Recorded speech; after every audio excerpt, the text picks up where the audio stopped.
don't stop. Grind don't stop. Grind don't stop. Grind don't stop. Grind don't stop.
Well, hello, everybody. We are live now on Chewed Gum for the Line. My name's Luxander. I'm here with Taylor. What's up, Taylor? How you doing today? I'm doing great. How about you? Living my dream of being a weird little witch person, picking blackberries and making kombucha, as we were talking about before. That's my main thing today. Oh, and tea. Again, I'm back on my tea thing. I've got the blooming teas. You take just a chunk of leaves and stuff and you throw them in a pot and it has a flower hidden on the inside. It's very cool. That's so cool. That's so much better than the tea bags. I would romanticize the hell out of that experience. Yeah, you buy a glass clear teapot specifically for this purpose. And it's a little tea ritual. So that's nice. I love that. Ritual's nice. Even as an atheist, you got to acknowledge the power that there is in just doing something repetitively. 100%. I agree with that. For sure. Well, this is Chewed Gum, and I have not been here before. This is my first time meeting Taylor, except maybe you were at the All Hands meeting before. I don't remember who all was there. It was a crowded space. No, I actually wasn't. So I unfortunately didn't get to meet a lot of people that I haven't met yet. Yeah, that was one thing. I was like, most of these people I haven't been in the same room with because I've almost exclusively been on the Transatlantic Call-In Show, which is our Thursday show. Mm-hmm. So if maybe people might be like, why are you on the woman show today? Well, because I'm non-binary and I have a relevant experience. But for everybody in the chat, if you haven't seen me before for some reason, I'm Luxander. I use it/they pronouns. We don't ever do pronoun introductions on TACIS, which feels like we should, but we don't. So I just have to do it here, I guess. I'm sure they know you over there, though, Yeah, Everyone but it just seems like the trans space would be the one. But it's so funny. Arden and I are so not like that. Sometimes trans people have this we're going to do pronouns. And I don't know, we just don't think about those things most of the time. So we miss some of those we should do a pronoun circle kind of quote obvious things. Yeah, that's fair. But yeah. So this is the woman show or the femme show, and we take calls, but we don't have any calls on the line right now. So if y'all are wanting to get on here and talk to us about something, does purity have any value? You got to get in the queue. Yes, please call. Yeah. Also, I said this like I normally do, but you guys are always on my TikTok wanting to debate, and you always say that. You say I want to debate. And again, I tell you to call in, you don't. Please call in. I want you here. Yeah, exactly. A bunch of babies. Please call in. I would love to have a conversation. Yeah. Yeah. Do you get that thing where you're like, I'm ready and willing to have the conversation, but so many people who accuse us constantly of running away from the conversation. And it's so to be fair, I guess part of it for me is that I don't deal with this elsewhere anymore, but I used to for free. Mm-hmm. But now this is my job. So I don't do it outside of this context anymore. I'm go ahead and call me on the line. And if you don't want to have a conversation with me, that's fine. But I only do it in this space. So maybe that could be perceived as oh, you're running away. You won't deal with it. It's I'm just not going to sit here and type my answers and Oh my like gosh, edit yeah. them and spend 20 minutes. I'm just not doing it. So yeah. I know some people send me like an actual like they will write a novel to me and they will be like, "Why aren't you responding? You're running." I'm like, "I am not reading that. I'm so sorry. I'm not reading that." And then also I like respond to people and have conversations back and forth with people, but I always tell them this is the debate time right here. So Hmm. this is the perfect time to get it all out. And like instead of writing it all out, you could talk it all out and it would be so much fun. Wouldn't it And I though? don't think yet I've had anybody come on who is like come from somebody interacting from my TikTok. So I'm like kind of waiting for that day for that first. Cause I also go live a lot on TikTok and they also be talking smack there. So I just am waiting for one of them to come over here. And I put it on my story for you guys to see ahead of time. So Maybe you I should hope to post see one like of you. short clips. You could post like short clips from this show and then like put the time in the description or whatever, and then just like That's a post good short. idea. Yeah, and then be like, That's a if you really want good idea. up to the plate, you better come on in here. Yeah, True, make it look enticing. exactly. Just I love only the that clip idea. saying the most hardcore zingers though. Just like, ooh, you remember that Yeah, thing? only the best. Yeah, exactly. So y'all call please 720-619-2288 and also hit the like button because we don't have enough people in here right now. And there's a direct correlation between us getting a burst of likes and the getting like more people in here. I don't really know why it works that way, but that's how it works. So even if you can't afford a super chat, which we do read the super chats at the end of $5 or more, you can get those in there and make sure we'll see your comments. But even if you can't afford to support the show financially, hitting the like button is such a quick, easy thing to do to support the show. Helps us get more people in here and keeps things running smoothly, as it were. So we appreciate y'all coming out to hang out with us today. And it looks like someone's being screened. So we only have a couple more minutes we need to vamp. What else is going on with you, Taylor? You Yay! started a YouTube channel? Yeah, but I'm slacking on there. I really am. I would like to put more energy into it rather than TikTok because TikTok's so like fragile if that's what like you want to call it. It's so like we don't know Sure. what's going to happen to it. And I've also heard that YouTube is just better for like I don't know, the long run. I don't really know how to say that, but it's just more stable, I guess. And Makes so sense I to would me. like to do that more. And right now, I'm actually trying to work on a video that involves like research. So I want to do research involving, there was a big boom with private Christian schools during the desegregation of schools, like it was in retaliation of that. And so I Okay. was learning all sorts of fun facts about that and the founder of Liberty University because Falwell Sr., he also created a school to like keep Black students out. So I just found that all interesting. And so I've been researching some of that and hopefully I'll make like a little video on that because it's very interesting to me that that's when a big boom of white Christian schools occurred in America. Yeah. I love those like history, like recent history of the United States type of video essays because they almost always illuminate something that I feel like I should have learned in school. Right. Yeah, a lot of the stuff I was learning, I was like, I should have already known this, but that's okay. I'm learning it now.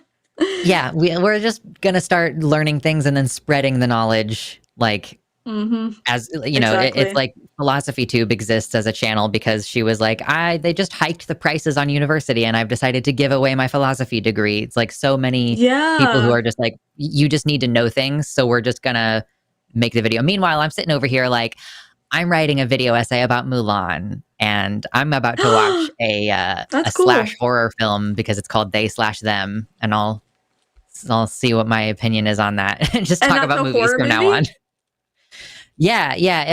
They Wow, Slash I need to Them is watch a movie that. that came out in 2022 and it has Kevin Bacon and it's like about a gay conversion camp therapy thing. Oh my gosh, It's why do I feel like I've seen this?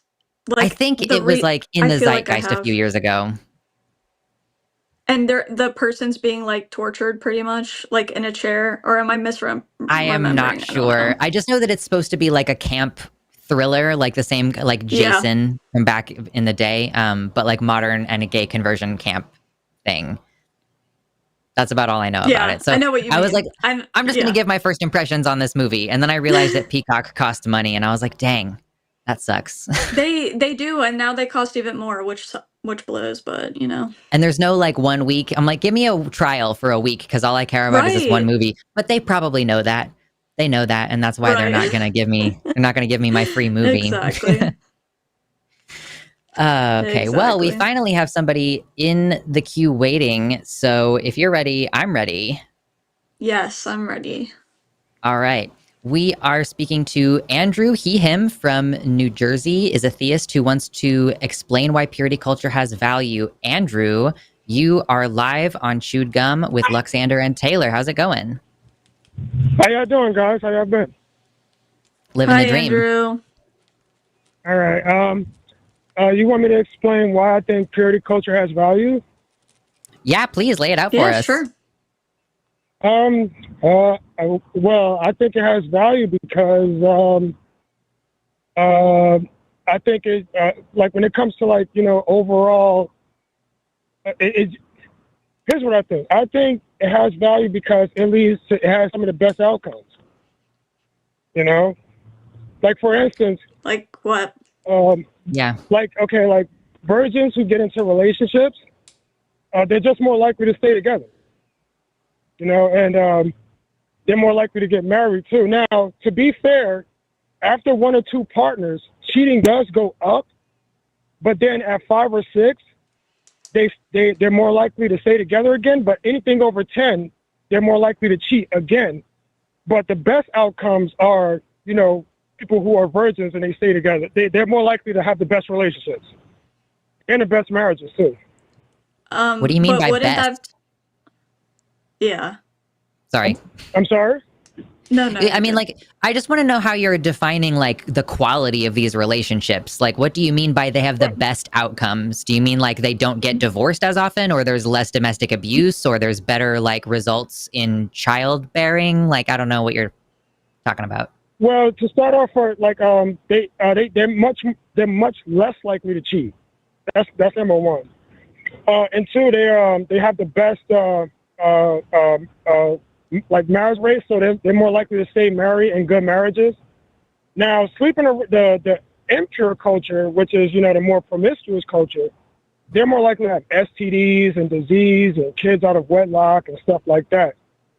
That's why I think I know like women, they're more likely to have like HSV1 and 2 and all those other diseases. So I just think that purity culture is a good thing in my opinion.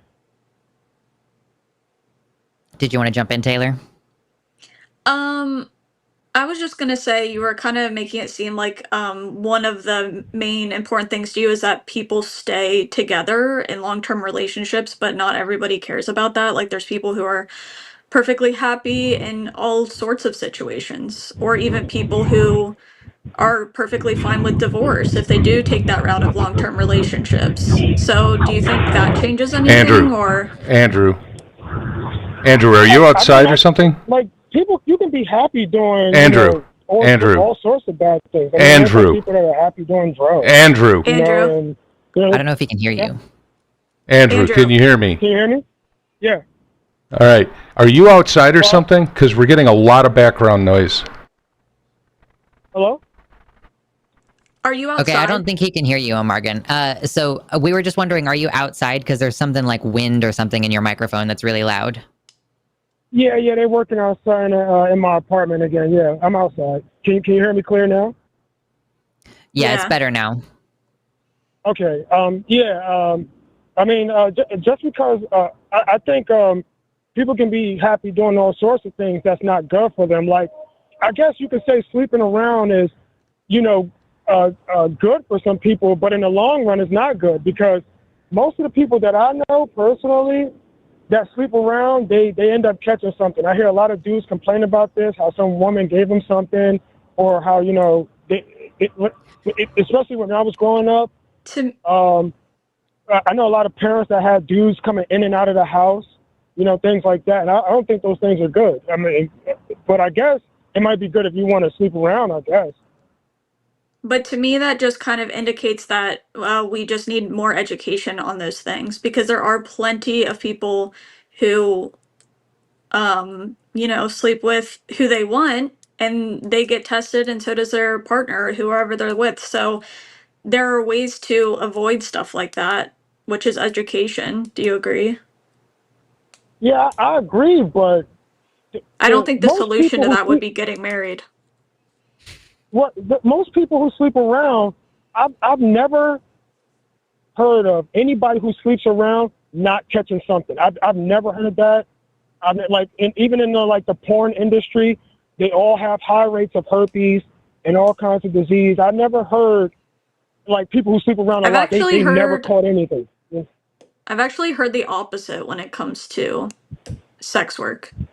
That there's a Yeah. Now in like porn, when I think it's they really have high interesting, and I want to just herpes. like jump in here because I think honestly the communities, Andrew, that you would describe as like the most impure cultures actually have really, really good track records on these things. Like the polyamory community, very, very open about having discussions regarding safe sex and like making sure we're not spreading disease and having really open conversations about that. The queer community also is really on top of these things. Like that's part of why like monkeypox recently was associated with the gay community is because the gay Andrew, community is the ones who's checking on that. Yeah, you're really loud again in the oh, never background, mind. Andrew. Okay, there was some cars that drove past. It's good Yeah. now. So polyamory and queer people and kink associated people and sex workers, like the groups that you would probably consider the most impure, actually have some of the best statistics on like low rates of unwanted pregnancy, low rates of unwanted STIs. Like, you know, the queer community obviously has to be really on it with STIs because of the prevalence of HIV, which is like much less prevalent now and is actually more prevalent now in straight communities being passed on by people who don't even know that they have HIV because y'all don't test for anything.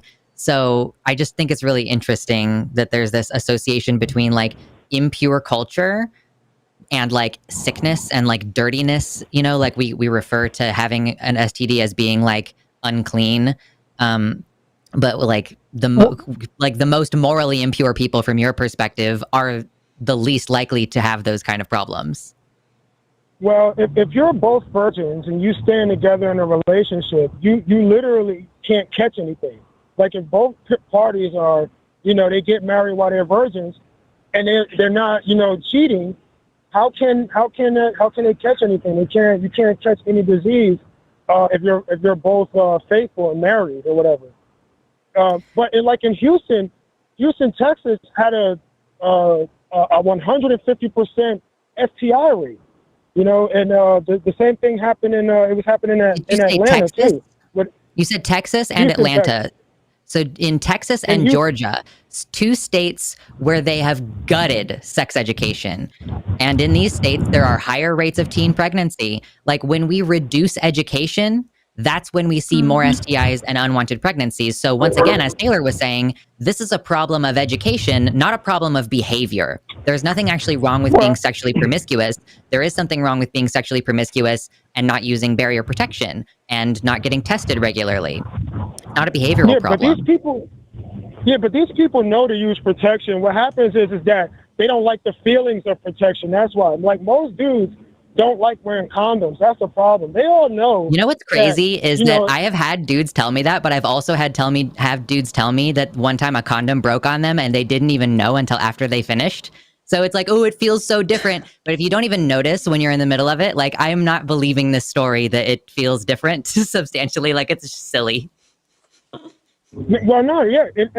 For example, amongst black women, right, STDs is sky high. Like they have a lot of disease in the black community, and I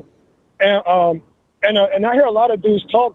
They just say, "Oh man, I don't like the way that feels. I don't like condoms or whatever." I hear that a lot. Now I don't know what community you live in, but I live in a black community, and it's bad. And everybody around here knows about STIs. They know about protection.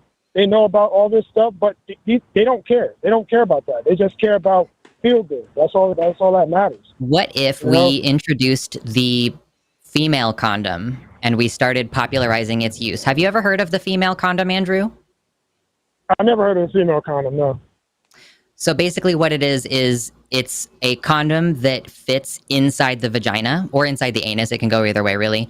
And it basically like has a little plastic ring on the inside that kind of props it open a little bit. And how it basically works is it just sits inside the orifice, and then the person who's having sex with that person can like experience the full range of frictional motion and still have safe sex. So do you think that we should invest more money in availability of internal and female condoms to protect against STIs? Yeah, you can do that. I just don't think that the vast majority of women, especially black women, are going to use it. Like, you can invest all the money you want, but they're not going to use it. I mean, but my thing is, I was just calling as to why I think, purity culture has value. I'm not saying that if you go out and you having sex, that you can't protect yourself or whatever. I was just calling to explain my position why I think purity culture has value. Because I think purity culture gets demonized. Like, if you don't support people like sleeping around and stuff like that, or if you support women being virgins, you get a lot of backlash for that. Like, it's only like even in Texas, like Texas, I don't even think Texas is that religious anymore. Like, Texas is filled with degeneracy. I think probably people don't really like the way certain people talk about it, because it comes down to like this weird, like, are you pure, are you not? And it's really degrading to talk about people like that. And like, I feel like a lot of women feel that because, oftentimes like they're the ones being called out for being promiscuous and not the other way around. So I don't know, that's probably why people don't like that kind of talk, because they know what it leads to. It leads to a lot of toxic things that hurt a lot of people. But no, that's actually true. Men are actually slightly dependent on the disease. They're more likely to have certain STIs, like gonorrhea. I know it's high in men, especially in black men. It's high. So I don't promote men sleeping around either. I want men to get married, to their wives, or if they're not going to get married, have one girlfriend.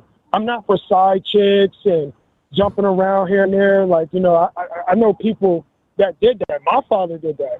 He slept around with different women, had all these babies, and I don't think that's good.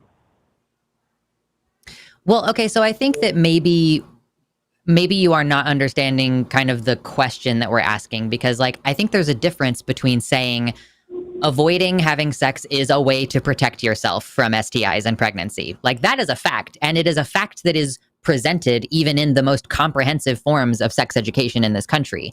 There's a difference between that and purity culture. So purity culture is like, it is a cultural thing. So like, everyone in your community has this behavior and belief system that devalues people for engaging in sexual behavior. It's not just saying like, we recommend that you avoid having sex until you're married for these reasons. It tends to have a lot of moral shaming involved. And like, the name of this show, Chewed Gum, like, there's this idea that's taught to young people, particularly young women, that if they have sex, they're no good anymore and nobody's going to want them. So I don't know, like, what do you think about the idea of purity culture?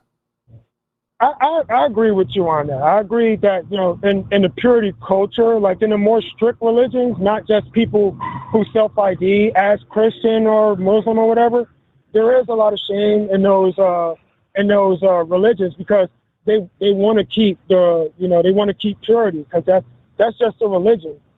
But I think that there's a lot of also shame that goes towards purity, like, people who are Puritans. Like, you have a lot of dudes say, oh man, he's lame, he's corny, he's a virgin. Like, people don't like virgins. I know a lot of girls, they don't like virgins. Like, if a guy says he's a virgin, a lot of girls don't like that. They find it weird or whatever. And so it's shaming on both sides. Like, you got purity people, they do the shaming, but the people who practice a lot of sex, they shame the Puritans. They call them corny, they call them lame, stuff like that. So it's on both sides.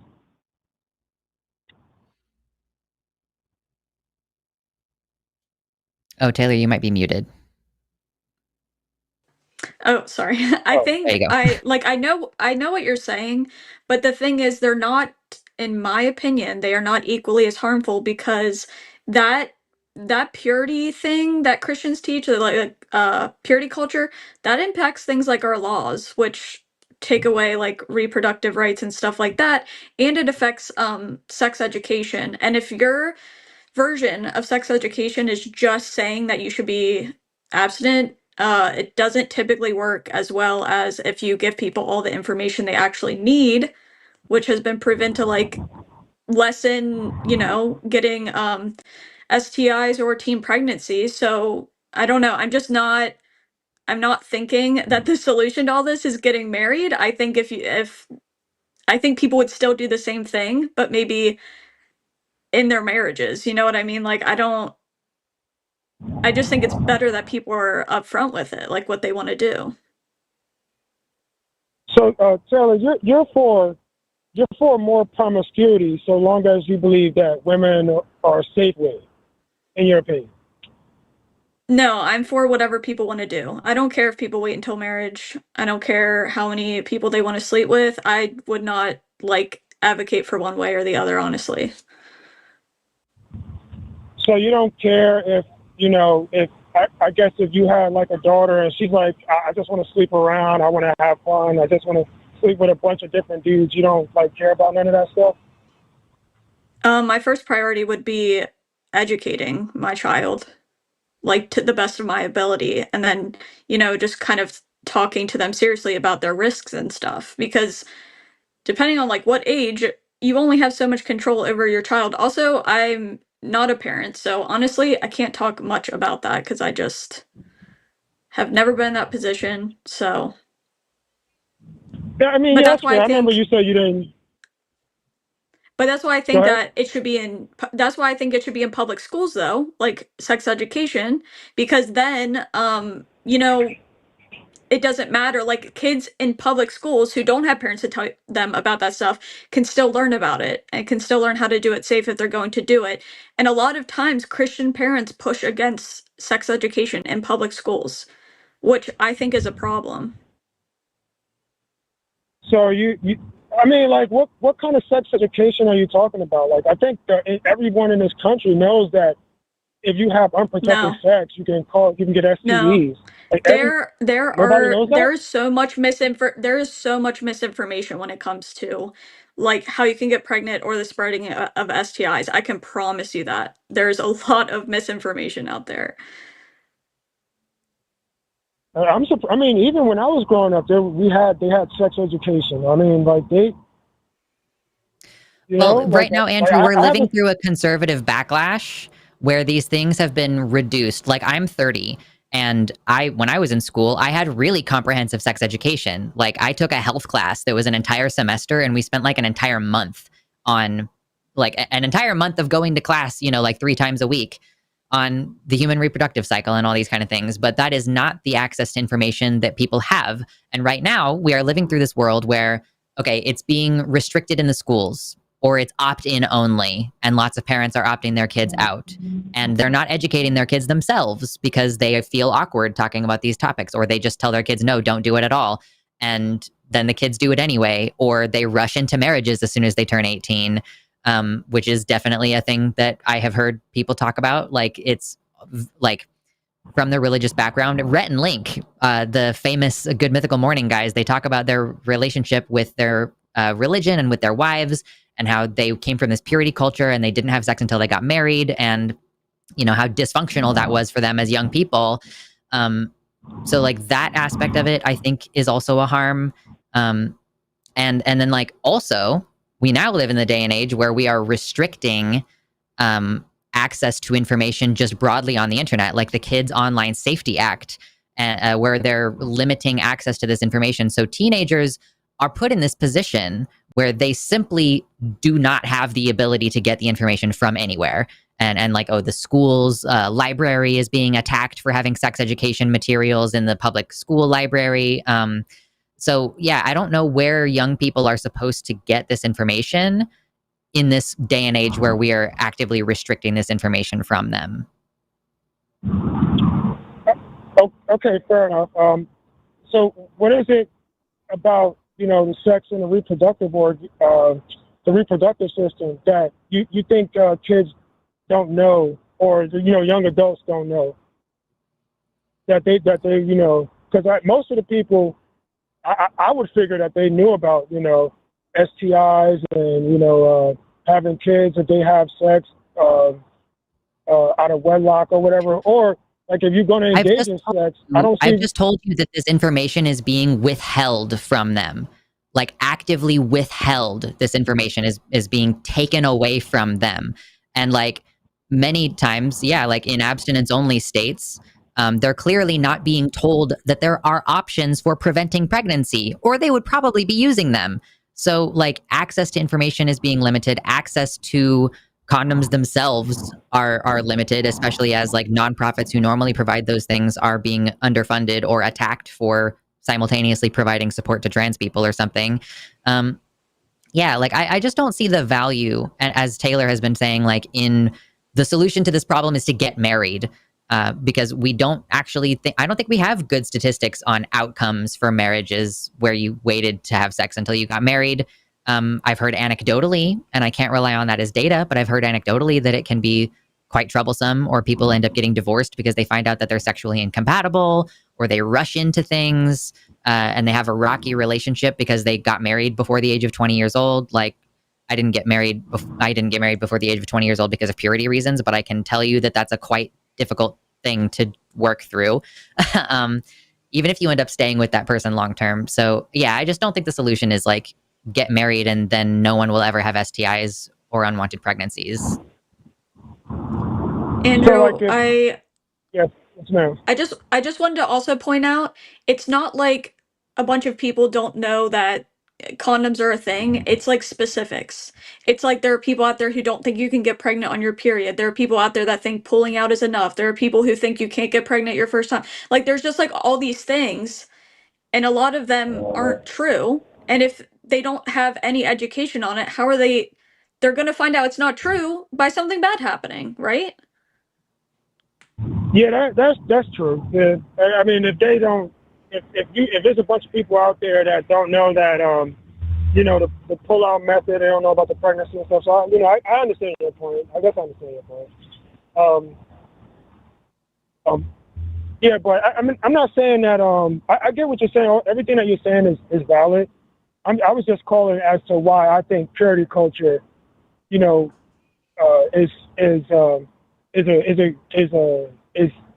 good. I'm not saying that you can't practice safe sex and everything like that. You could be completely safe. I don't know too many people who slept around a lot and didn't catch anything. That's almost like almost like a myth to me. But I'm pretty sure there's somebody out there that had a bunch of sex and didn't catch nothing. I mean, they must be the most luckiest person on earth. But that's all I was calling about. I think maybe we just don't agree on what purity culture is, and I'm okay with just agreeing that we don't have a mutual understanding of what that means. Like your response to the idea of purity culture resulting in a lot of shame and stuff, like your response to that was basically to just point fingers and be like, well, what about this other shaming? Which I guess is your way of agreeing that it's bad that purity culture shames people, but you're still thinking that purity culture is a good thing, despite the fact that it results in like actual trauma that people have to go to therapy for, as they like feel like their self-worth has been undercut, or they've like lost their family members because of their behavior. You realize that there are girls who grow up in purity culture who get disowned by their families because they were raped. Like this is what purity culture is. And I don't think that you actually support purity culture, Andrew, because I don't think that you would support that level of like heinous disregard for human well-being. I think that you believe that abstinence is good, and I can say that's fine for you to believe that. I don't think that you actually support purity culture, or at least that maybe you don't understand that those are two very separate things. And I agree with you. Abstinence is a great way to avoid pregnancy and STIs so long as you do not get sexually assaulted. But obviously that is not a sufficient message in order to actually prevent harm and the types of harm that you want to prevent. Like you want to prevent unwanted pregnancy. You want to prevent STIs. Yeah. Saying we should not have sex ever is clearly not the functional solution to the problem of STIs and unwanted pregnancies. But I'll let you get a last word in, or I'll let Taylor get a last word in, and then we're probably going to move along. Okay. Last question. Go ahead. You go first. So, okay. My last point. Then I guess y'all can move forward. Do you think that there are any sexual acts that should be shamed? Like, is there anything?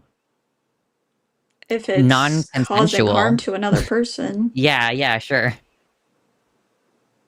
So, like, things like, if it's consensual, it's fine. Things like incest and stuff like that, that's all fine. Taylor, do you want to go down this path? Because this is this is a continuance of the conversation if we go on here.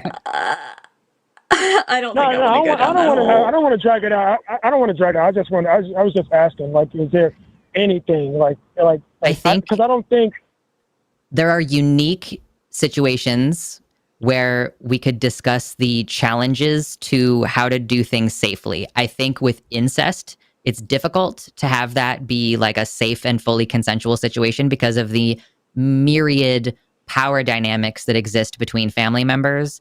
Like, hypothetically, like twin gay brothers who could never have children. Hypothetically, that's like a situation where I couldn't give less of a shit. But like in general, my policy is going to be like, let's not do incest.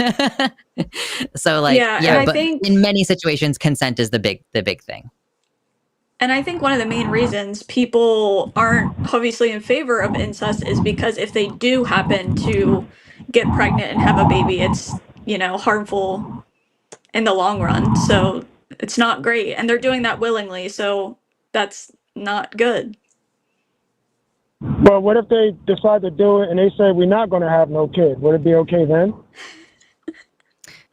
I'm gonna defer back to there are too many power dynamics to be able to just say, sure, it's fine. There are secular reasons to oppose those kinds of relationships, I think. And again, mostly it's predicated on the idea that consent can be coerced by the power dynamic inherent to these situations. So, yeah. But that is true, but there's power dynamics in almost every relationship. There's power dynamics. That's true. We should abolish heterosexuality because of the inherent power dynamic. Right, Andrew? Well, heterosexuality leads to reproduction. Yeah, well, reproduction kills a lot of women, so yeah. Yeah. Okay. All right. Yeah, I was just calling in to get my thoughts. I appreciate the call. All right. Thanks, Andrew. We appreciate it. Have a good rest of your day. Thank you. All right. Bye-bye. I think he called last week and said the same thing. Yes, people in the chat were like, "Oh no." Yeah. That was wild. And I didn't expect to hit he asked me an incest question at the end last time too, I think. But it was like more bizarre than that one that I don't want to repeat, but yeah. Bro really wants to get down with his stepsister, I guess. He's seen the front page of Pornhub too many times. Oh my gosh. Oh, good gracious. Okay, well, if you enjoyed that call, please consider hitting the like button. If you suffered through that call, you should also hit the like button. And if you want to pitch us $5, we will read your super chats aloud at the end. But likes are a quick, easy, free way to support the show. Good gracious. So we do have a couple callers waiting in the wings. What do you think, Taylor? Are you looking over at the call-in page? Yeah, I think we should do another theist because I feel like I don't get a lot of opportunities to talk to theists. Totally, yes. All right, so we're going to bring in Martin, him from Scotland, who's a theist who's defending purity culture today. Martin, you are live on the line with Luxander and Taylor. How's it going? Hi, it's going well. Thanks for taking my call. Totally. So I think the first thing I wanted to say is that if we look at the empirical studies, we do actually find that marital stability correlates with abstinence. So there've been a number of studies which show that if you abstain, you have a much longer lasting marriage. I think that's something worth considering. Have you considered that the kinds of people who are ideologically likely to be waiting to have sex until marriage are also ideologically opposed to divorce? Yeah, I mean, that's a controlling variable that you look for. So maybe a better study would be to compare sort of religious people who waited to religious people who didn't wait. Because if you compare only those who waited to those who didn't, you often get a sort of warped picture. So, yeah, that's a fair point, but I think my argument still remains. It's still the case that we find that the stability rates are much lower amongst people who didn't wait, much higher amongst people who did. So I think it's hard to refute that claim. I'm sorry, I feel like I missed it. You're saying the claim is that if the people who do abstinence have longer relationships, is that what you said? Sorry, I meant longer marriages. Their chances of getting divorced are considerably lower than those who. Yeah, Yeah, but I think that only matters if you're against things like divorce. Like, I don't think that matters to a lot of people who divorce isn't like so terrible. That divorce is just like a part of life sometimes, and some people are okay with it. So I think it only really matters if people are so against divorce, which usually they are because of religion, because they're told it's wrong. I'm not saying I'm against divorce, at least not when it comes to legality.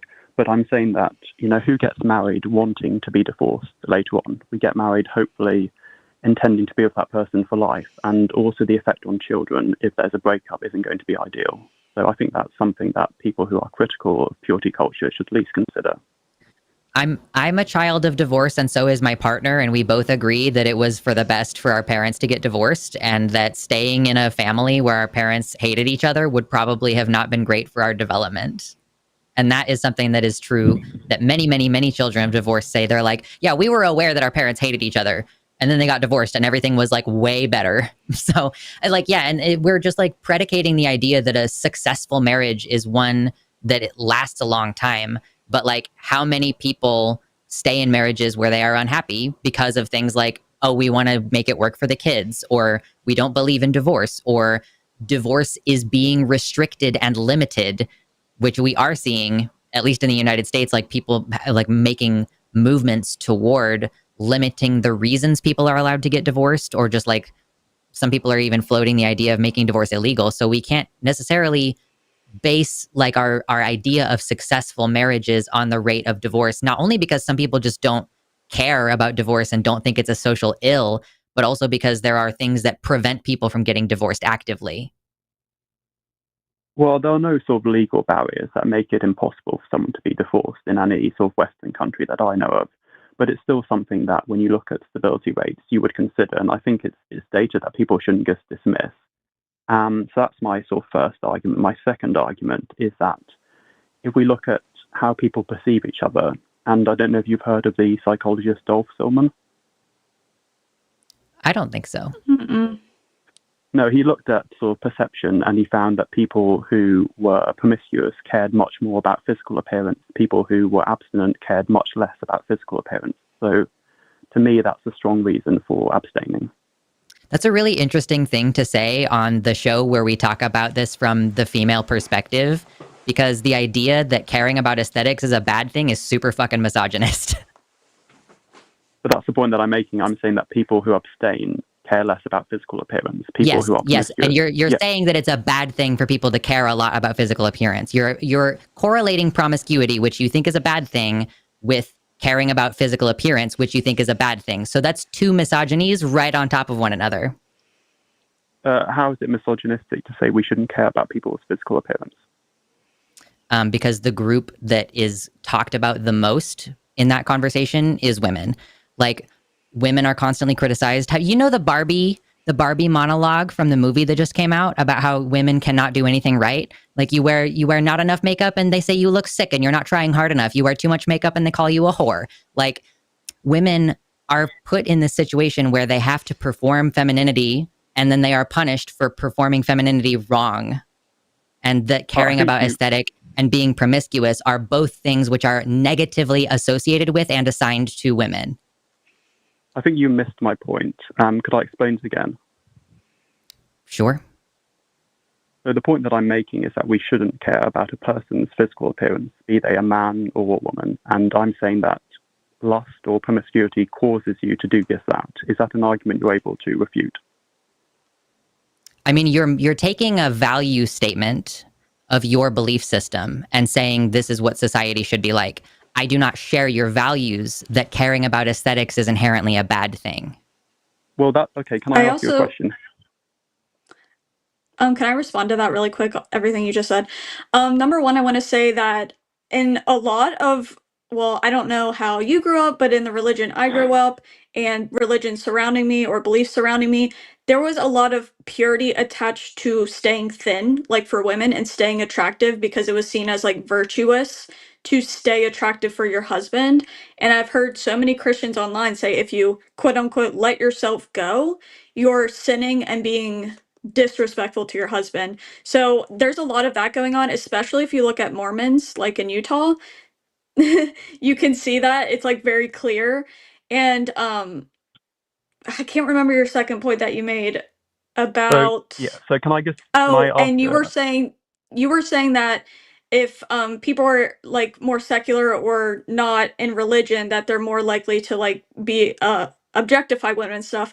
I argue that purity culture teaches men to objectify women all the time because number one, they compare women to objects.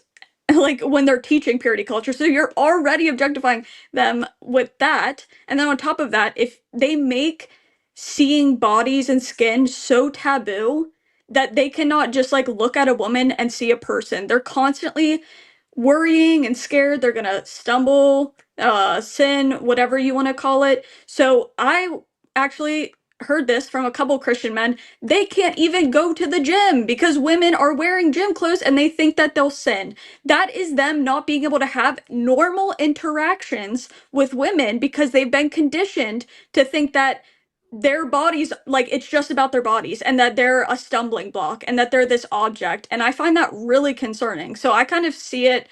I'm not saying that outside of religion people don't objectify women because they definitely do, but religion does that heavy. And I think it becomes extreme to the point where they can't have normal interactions or they can't go around in everyday life and feel comfortable. Like you should not be feeling so uncomfortable at a gym for women wearing gym clothes. Like it's kind of insane. Can I respond to something that was said about a minute ago? I think you said that you didn't have a problem with people judging each other on their aesthetics. Do you have a problem with racism? Wait, what? Okay, are you asking me so I don't think caring about aesthetics is necessarily a bad thing.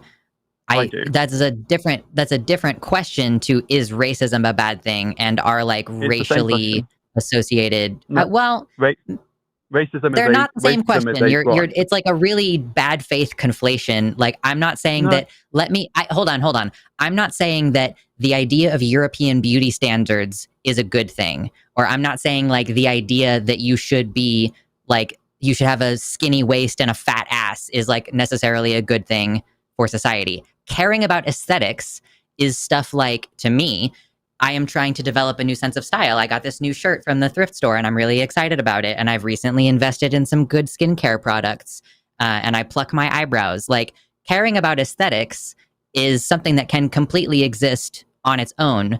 And then do I think racism is a good thing is a totally separate question. No. If someone starts rating a person on their appearance, they are indistinguishable logically from someone who's racist. I mean, I think that you're just overtly being a liar right now, is kind of how I feel about this conversation. What have I said that's factually inaccurate?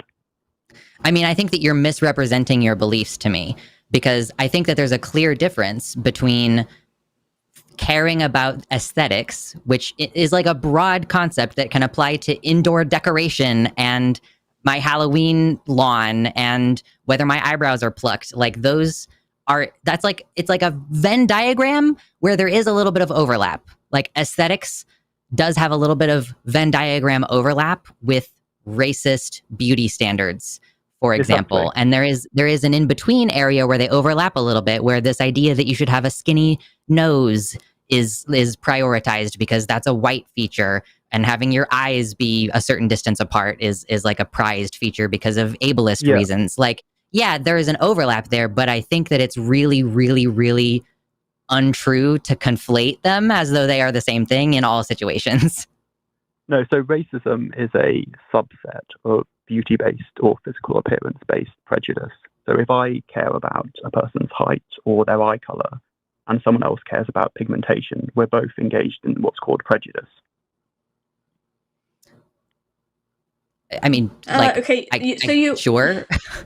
Go ahead, Taylor, please. So you save me. understand the whole looks thing. Like if someone's saying it's not a bad thing to care about your looks, that is obvious. Like all of that is nuanced. Like it's so big that there's so many different conversations we can have about, like what was mentioned, beauty standards and stuff like that, and how they can be racist and other things like that. But when somebody says something like it's okay to care about like aesthetics and the way you look, yes, it's going to be a nuanced conversation. So it's not this black and white thing, which I know a lot of people who look through the lens of religion want it to either be good or bad because that's how they see everything. But the fact is, it's just a super nuanced conversation, and that's the way it's always going to be with that topic. It does sound a bit like whataboutery. Ultimately, you don't choose your physical appearance and you don't choose your race. So it makes logical sense to say that we shouldn't care about either. But there are plenty of things that people change about their appearance that they have control over. Yeah, people invest thousands of dollars into their physical appearance. Well, I mean, Michael Jackson turned white. That doesn't mean racism is acceptable. Sure, but yeah, I just like this is just such a dishonest line of questioning, and like I'm like gonna end up repeating myself ad nauseum. And like you completely ignored what Taylor said, which is that purity culture and that like evangelical culture does itself first of all is super racist, but also places a high value on appearance. That's why all of these right-wing women all look the same. They all have the same spray tan situation. They all have the same eyebrows. They all have the same like dyed blonde hair. And like there's constant attention to the physical appearance of women. Like speaking of the objectification that Taylor was talking about earlier, like, oh, you can't wear spaghetti straps because you're a temptation and you're an object and you need to prevent the boys around you from sinning. And like, ooh, that top is too low cut. You know, like there are so many things in the culture that you claim has like scientific basis behind it, which is harmful in the same way that you are claiming caring about aesthetics from the non-purity culture aspect is harmful. Well, I'm mainly just here to talk about the psychological. I'm from the UK, so I don't know as much about America as you do, but I'm mainly here to talk about the psychological studies. And the final study I'll mention is the Susan Frisk study. I don't know if you've heard of her. Not this time. No. No, she essentially showed people eroticized or scantily clad images. And what she found when she looked at the brain scans, she was a researcher in, I think, the neuroscience department, is that it would activate parts of the brain that are associated with tool use. So seeing eroticized images, in other words, causes people to quite literally perceive others as being objects or tools. And that was found in the Princeton study. So what I've said is backed up by the latest science. I'm confused. Are we just like, I feel like that only makes sense if we aren't as sentient as we are.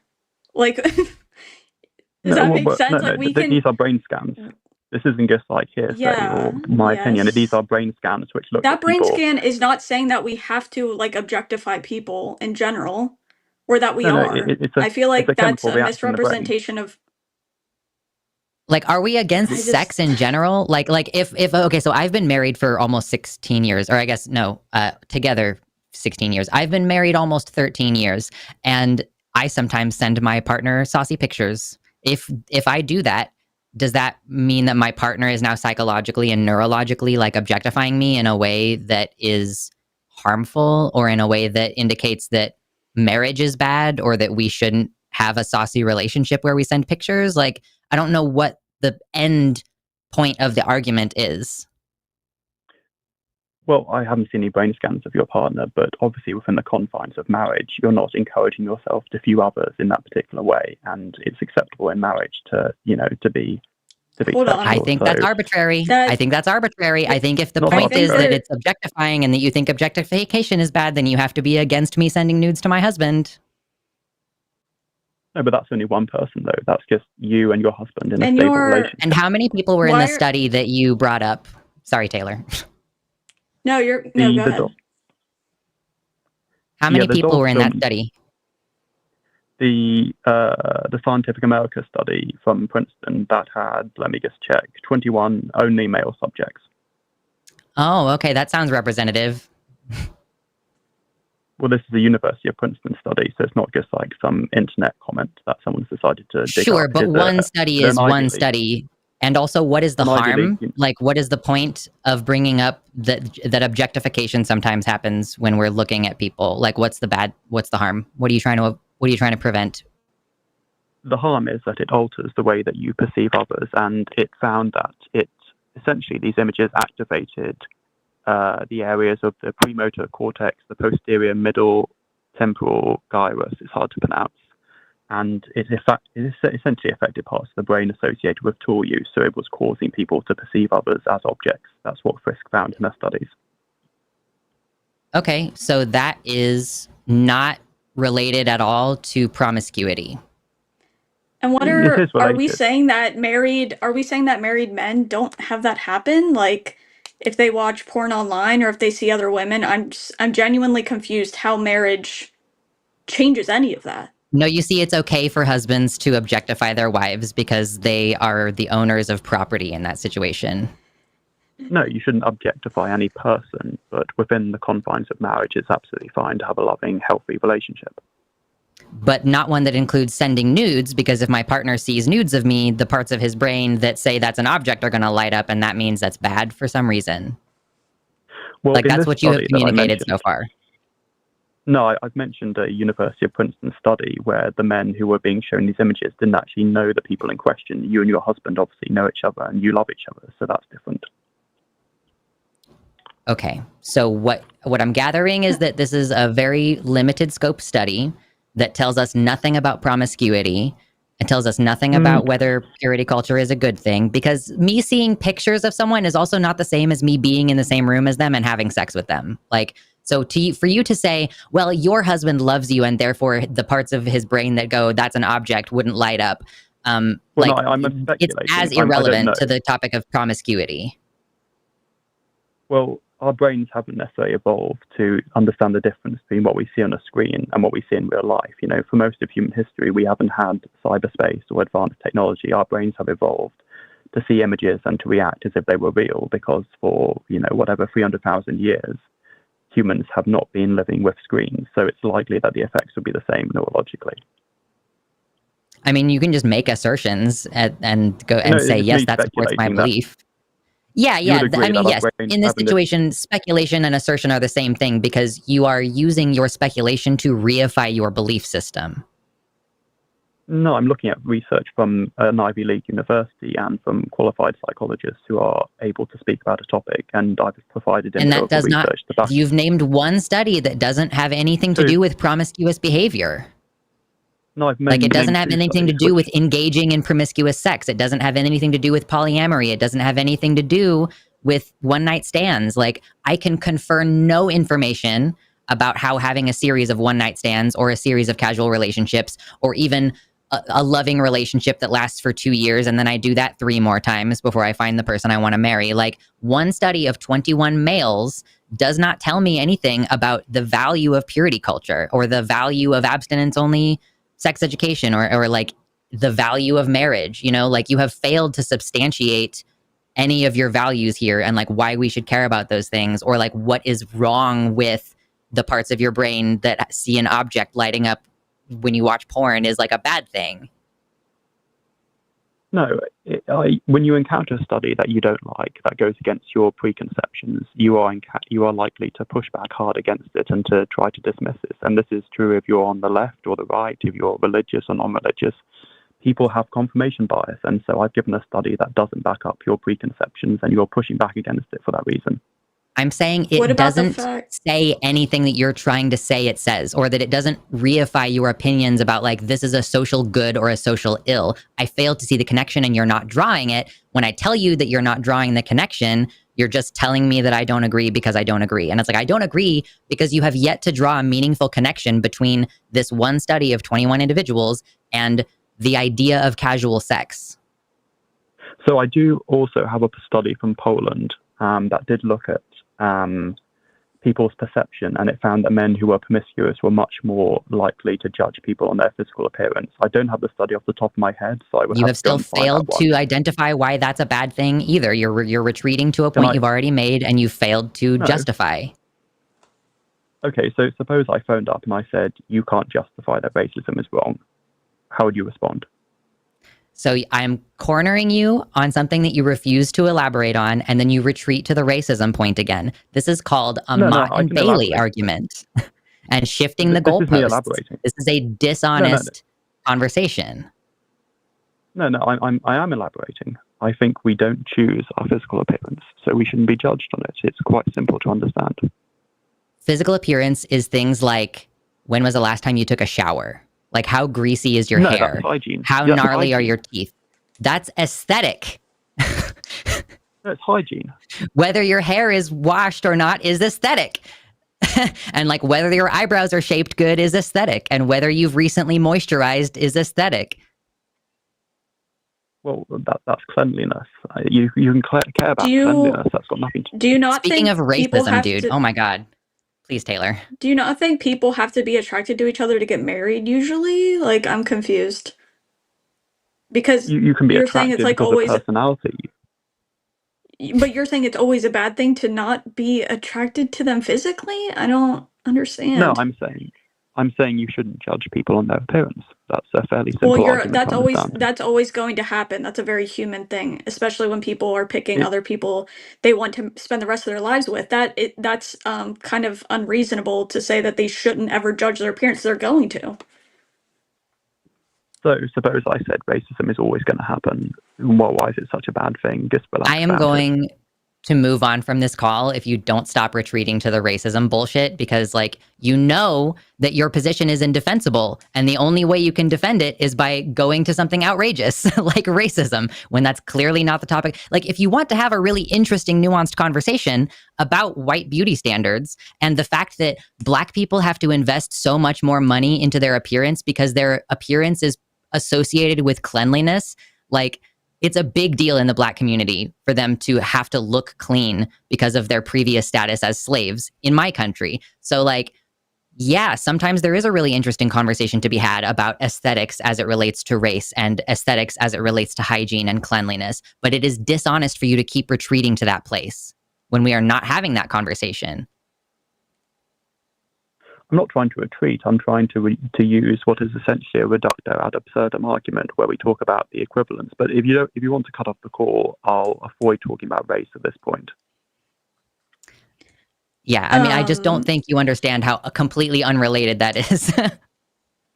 I also have a question about that study that you keep referring to. With the tool thing, how do we know that that doesn't happen in response to like how somebody is raised or what's around them? Yeah, that's a really good question. And she actually found that men who scored higher on a measure of sexism were more likely to see the parts of their brain light up that are associated with tool use. So environment can play a role.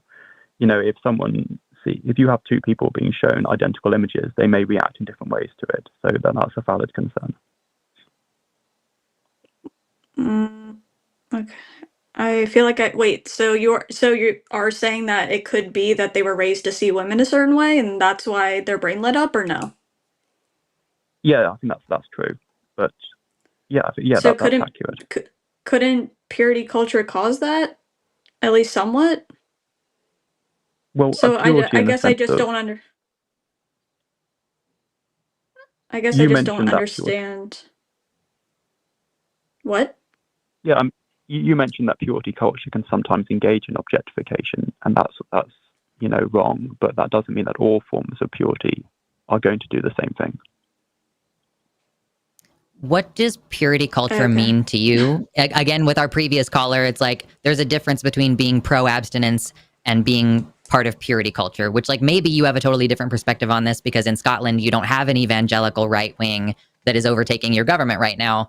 So we are on a very daily basis being confronted with like our rights and freedoms being taken away by this group of people and like the cultural impact that they have on especially women's psychology seems to be widespread like harm.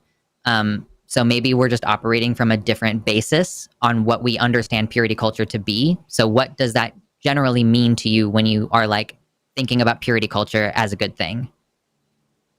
Yeah, I mean, from someone in the UK, it just means that me and my wife both abstained until we were married. That's what it means to us. It doesn't mean you put unrealistic expectations on people in terms of appearance. It doesn't mean you objectify. It just means you wait until you're married. That's what it means to me. So you just believe in abstinence. That's not the same as purity culture. But they're related terms. They're not synonymous, but they're not necessarily completely separate. Abstinence is a primary teaching of purity culture, but purity culture is very specifically the idea that you lose value as a human being if you have sex or if you are raped or obviously there are more extreme cultures than either of us live in, where if a woman is raped on this earth, she will just be murdered. Like, that's what purity culture in its most extreme form is. But purity culture, even in its most mild form, is telling women in particular that they do not have value, that they are objects, that they are the source of sin for the men around them. Even adult men, where even when a 10-year-old girl is being told that she is a temptation to her uncle, that's purity culture. So I'm glad that you don't have that in the UK, but that is what we're contending with in the United States. And that is the harm that we're fighting against. Yeah, I mean, I don't know if you know the psychologist Jonathan Haidt. He's quite well known in the US. He sort of teaches at, I think, one of the universities in Virginia. Okay. Yeah, he essentially looks at the different values that conservatives and liberals have, and he sort of asks conservatives and liberals in the US, what are the most important values? And he found that for liberals, it was basically just fairness and not harming others, just two values. Then he asked conservatives the same question. He found that it was the same two, justice and not harming others, but then they had an additional three values: loyalty, respect for authority, and purity. So, yeah, purity is a value that you would find most conservatives in America espousing, but you tend to find liberals only have a two-part morality. They only think of morality in terms of justice and not harming others. So, yeah, to me, purity in America is a core conservative value. Well, sure. I mean, I wouldn't disagree with you that conservatives, by and large, hold misogynistic worldviews. I think we can agree on that point for sure. No, it's not misogynistic to believe in purity for men and for women. That's not misogyny. If you say it's only for one, then it becomes sexist. Yeah, I mean, if you ignore everything that purity culture is, then sure, you can say that. Please, Taylor. No, if you focus on the facts, you can say it.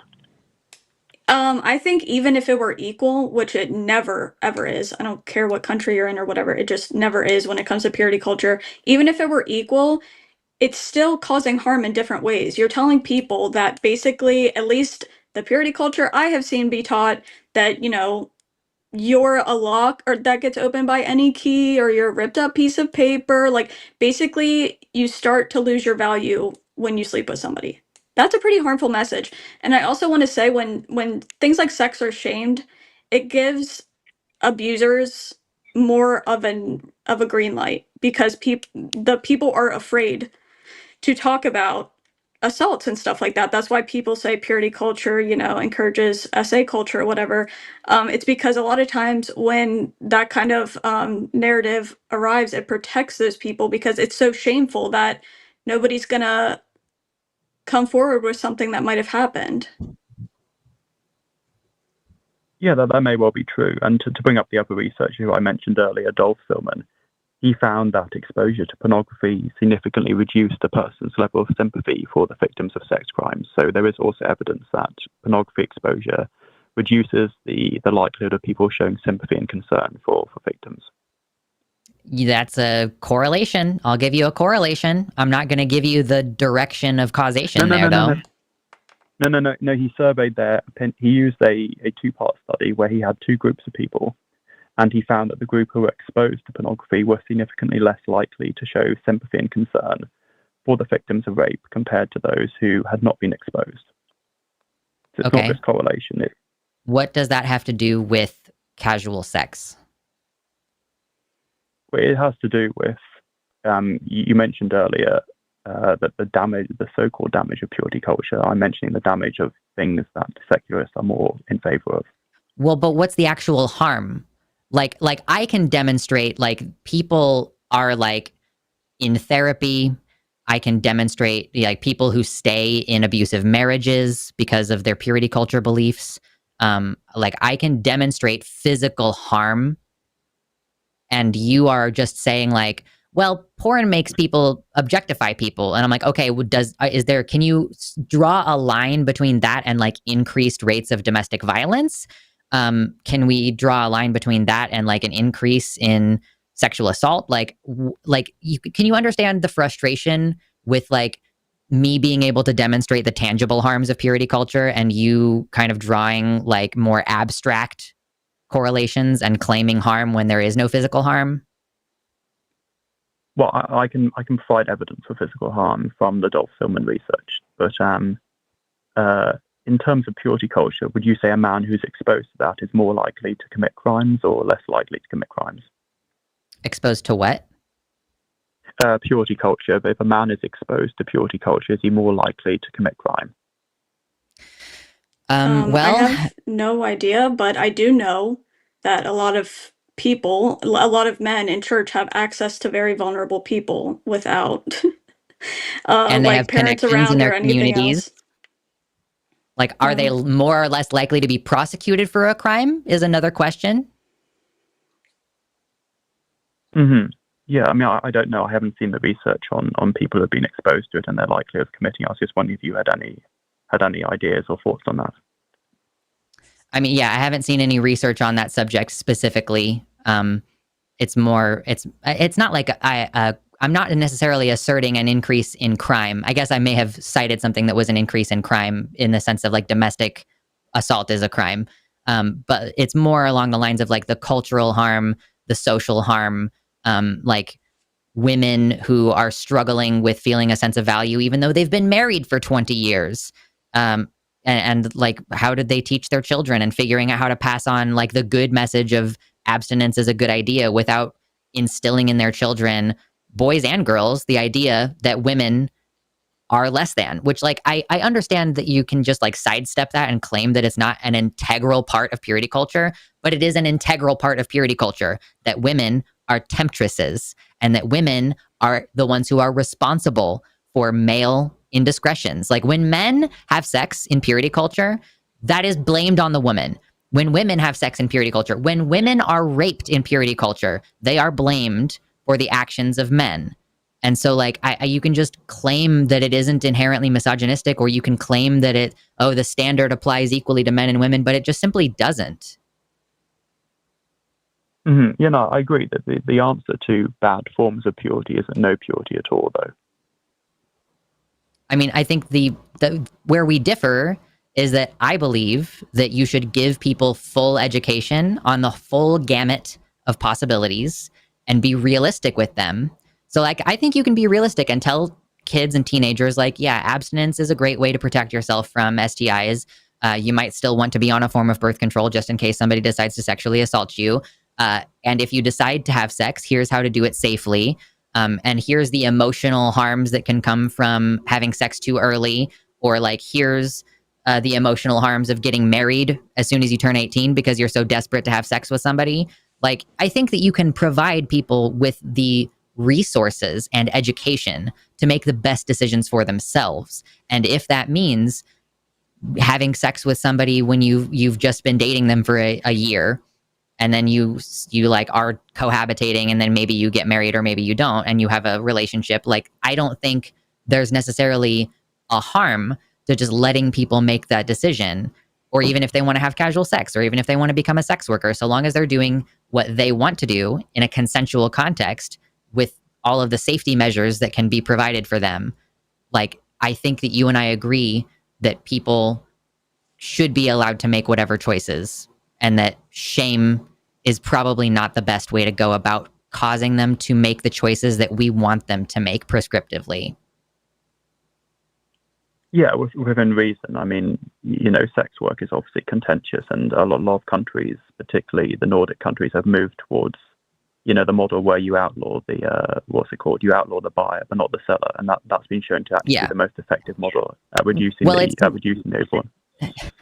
Sex workers didn't ask for it, and they widely think that it's a shitty idea. So you're not really helping the people who you think you're helping by doing that. But shame, regardless, would not be the answer to that problem, right? Like, shame is not the answer to this problem. Education is, yeah?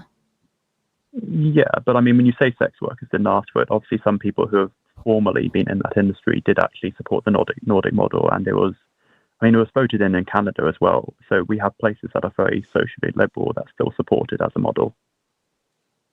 Yeah, because sex workers are a fringe minority who do not enjoy the support of majority mainstream political parties. They are not looped into the conversations about drafting these laws for the most part. But shame, surely, is not the solution to sex work, right? I'd agree the solution isn't shame, but I think the solution is to look at the evidence. And if we do look at the evidence, particularly out of the Nordic countries, it's been highly effective. And I think when you look at those who support it, they often struggle to justify their position. Their position is often quite inconsistent when you ask them things like, would you allow someone to press the contract? I'm not familiar with that turn of phrase. So pressing the contract, basically, if I sell you a car and I accept your money, I now legally have to give you the car. That's pressing the contract. And if I refuse to, you can force me to do that. So let's say it was decriminalized in the US and it became work across all 50 states. Would you allow a customer to press the contract? I mean, can we shackle people to the cashier station? Are we allowed to shackle people to their cash register? But if it's in their job? If it's legalized, wouldn't there be a thing of just I got scammed?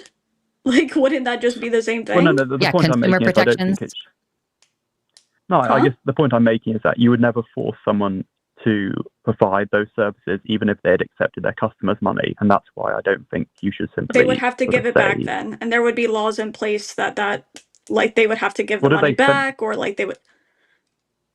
What if they spent more if they spent the money though, and they didn't want to go through with the act itself? That's what civil lawsuits are for. Yeah, they're just gonna have to pay up one point or another. But another thing that I think is important when legalizing. What?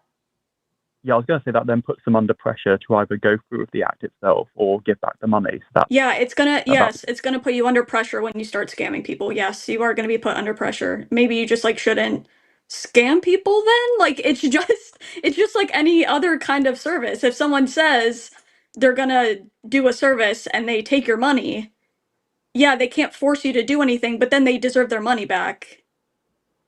Right? Sure, but I feel like that's pretty simple. Yeah, I just think it doesn't make sense to me to treat it as a commodity that you can buy and sell. And, let's say I were to pay you to vote for me. Would that be real democracy? Well, it's illegal, so... Yeah, but why is it illegal? Oh, you mean vote for you? Vote for someone for you, or vote for you in a position? No, let's say I was running for governor of your state and I paid you money to vote for me. Is that legal? I'm pretty sure it's not. In fact, Elon Musk should have been arrested and wasn't, and everybody's pissed about it. He did that. Yeah, but the point I'm making is just because you have consent doesn't... But that's against the law. I'm saying that if it is legalized,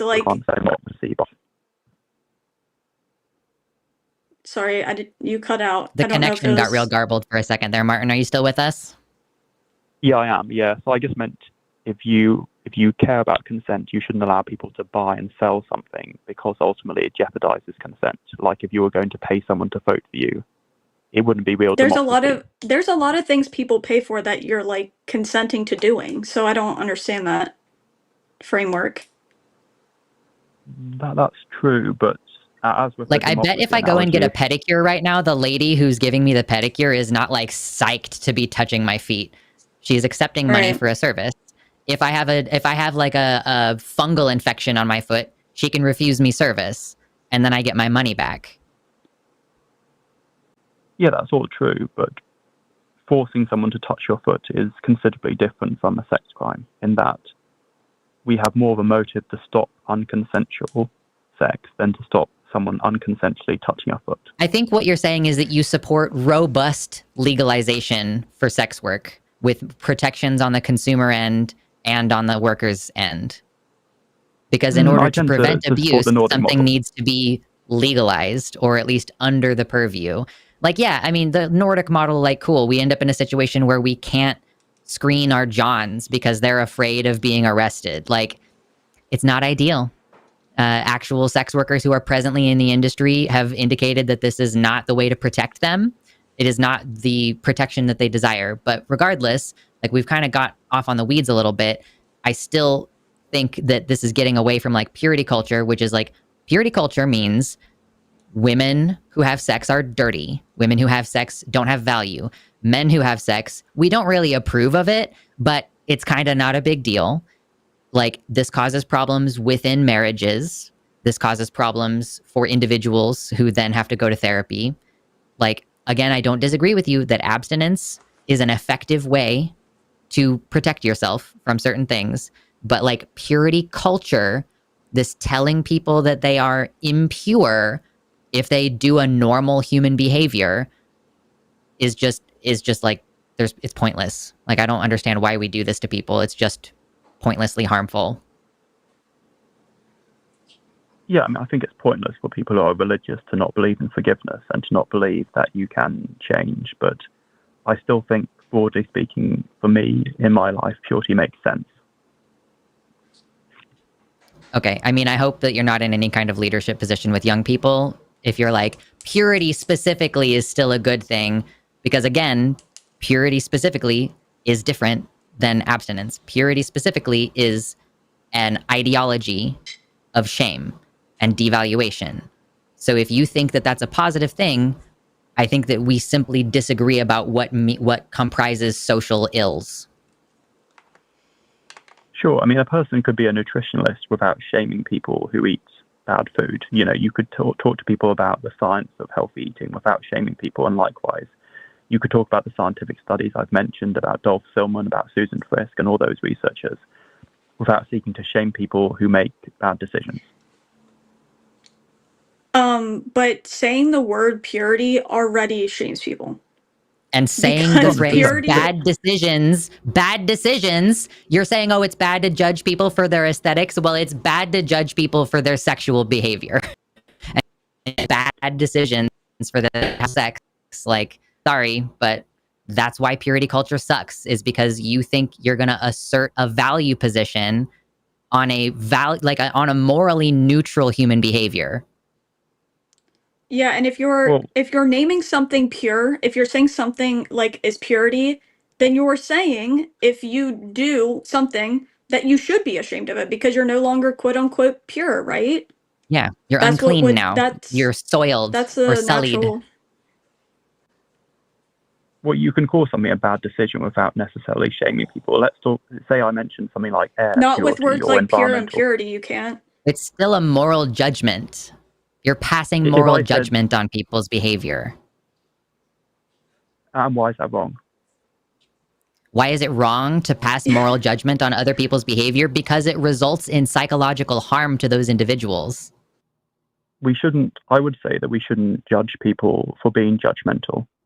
And because that would be What? It's Come like, on, that's like the whole issue. Theists and conservatives don't understand. I'm fine with living in a culture with people who believe dumb shit. I just want them to keep their fucking opinions to themselves. I am not going to sit here and tell Christians that they're wrong just out in the daily business. I'm not going to tell a woman who's like still married to a guy who's been hitting her for 12 years that like, oh, whatever, blah, blah, blah. Like, I'm not sitting here like saying I demand people agree with my positions or that I'm passing moral judgment on other people for making those decisions. You people are incapable of like living in society with people who are different from you without being like, yeah, I'm going to look down my nose at you and pass moral judgment and try to pass policy decisions that will impact you and your life and your behaviors. And like, you know, just representing a social movement that uses shame and ostracization to control people's behavior. Like, that's what purity culture is. It's an attempt to control people's behavior by making them feel bad about themselves for having what are considered like basically normal feelings of like looking at people who are sexy and feeling twitches in their pants. Like, this is the problem that I have, is like y'all passing moral judgment on others like seem to not even understand that that's a bad thing, and that I don't care if you're judgmental inside your mind. I care if you act judgmentally towards other people. I'm not judging you for being judgmental. I'm judging you for advocating for shitty things in society and for representing a force for bad in society, and like for wanting to enact that on other people. Well, in the US, whether you're on the left or the right, there's plenty of judgment. You know, if you're a Republican, you may be inclined to, I don't know, judge people for crossing the border, for taking drugs, for, as we spoke about earlier, impurity. If you're on the left, you may judge people for wealth inequality, for damaging the environment, for not paying their workers a fair wage. There's plenty of judgment, but you can't construct a moral system without making moral judgments. It's just not possible. It doesn't matter whether you're a utilitarian, whether you're secular, or moral systems, perhaps with the exception of anarchism, have moral judgment at its heart. Oh, Taylor, you muted again. But you were saying that you can teach purity without shaming people, and just in the name of it itself, you cannot do that. Because you're telling one set of people they are pure, and then the ones who have done something are unpure. That's pretty like abrasive wording. Purity. No, if you ask anyone on the religious right in America, can you be forgiven? What do you think they would say? They would say yes, but that doesn't change anything I just said. Well, it depends on how you put across your point of view. For example, let's think of something we probably agree on: global warming. If I said it's a bad idea to pollute the environment, you would agree with that. Mm-hmm. If I said that we should shame people and make them feel uncomfortable and ostracized for polluting the environment, I don't know if you would agree with that.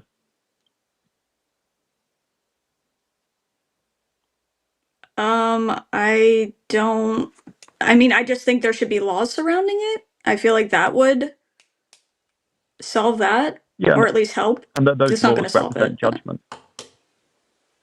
Yeah, I'm I'm not sitting here making the argument that all judgment is bad. I've never made that argument. I would never make that argument. We make judgments every single day. We can't be human without making judgments. I'm talking about the fact that you said you can teach purity without shaming people, and that's not true. That's not true. In the name of the thing, it's purity. It's automatically saying these people are better than these people, and that causes shame. That's my point. My point is not that all judgment is bad. I would never make that argument. Yeah, I mean, in the churches that I've been to in the UK, I've seen some churches that absolutely do teach it with shame. I've seen churches that teach it without shame. So it all depends, actually. And I've absolutely seen. It doesn't matter. It doesn't matter if you say they teach it without shame. If they are using terms like purity, it's shaming people. It doesn't matter what you say after that. The word purity is shaming people. You're giving value to a certain set of people for something, in my opinion, stupid. But if you just say abstinence, that's fine. Right. So it's the word purity rather than what it connotes that's upsetting people. I mean, it is literally what it connotes. Like, it's the connotation and the explicit meaning of the word purity, and the fact that there is a bunch of baggage that comes along with that we're asserting we have a problem with. If people just want to say, we think people in our congregation should practice abstinence, but also you can go to this clinic downtown to get condoms, like, that's a different kind of thing. My other issue is that if this purity idea is coming from something like the Bible, it is inherently sexist, and it is inherently about shame, because so much in the Bible is about not damaging another man's property. So this is like a lot of where all of this stems from. So it's quite literally impossible for Christians to teach this without shaming people or looking at women as like objects, because that is in the Bible itself is like, they didn't even have a word back then for SA. So it talked about damaging another man's property. This is where this stems from. A woman was seen as more valuable because she didn't have sex yet. So there's no way to break away from that unless you're just going to be a Christian who says, I don't care what's in the Bible. At that point, what's the point of following the religion? Well, there's nothing in the Bible that affirms a wife as a man's property. I mean, can you? Yes, it does. It absolutely does. If you rape a woman who's a virgin, you have to pay her father 50 shekels of silver. She's property. So that. Oh, and then you marry her. Would have a title. Yeah, but those are the laws of Moses. So Christians would typically have the typological. It doesn't matter. God himself gave those laws. That is God commanding this stuff. No. That is God commanding. Yes, that is what that is. And that is God commanding that a woman be sold to another man. No, there's a misconception here. So, as I was saying, Christians have a typological interpretation of Scripture. If they're theologically well informed, and what you have is a dichotomy between the law of God and the law of Moses. What you're referring to there is the law of Moses. So Moses made up all those laws in the Old Testament. Moses made up all those laws in the Old Testament. Is that what you're telling me? Jesus actually affirmed that some of the laws in the Old Testament come from Moses. Oh, so some of them. Okay, so where does that lead us? Like, are you telling me that he didn't do any of the sexist ones, or what? Did he do the ones relating to slavery and owning people? Like, or are all those bad ones like attributed to Moses, and then all the good ones are God's? So, what's the Hebrew word for servant?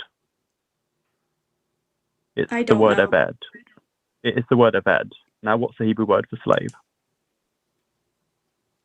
If you're going to try and say that there wasn't slavery in the Bible, it literally gives you a handbook on how to buy and sell people and have them for their entire lifetime. If you're going to say something about indentured servitude, it's bullshit, because it literally describes chattel slavery to the T. If you are indentured servant, you aren't passed down from your previous owner to their kids, and you're not owned for a lifetime. You're not seen as a piece of property. And that's exactly what it describes in the Bible, is chattel slavery. Yeah.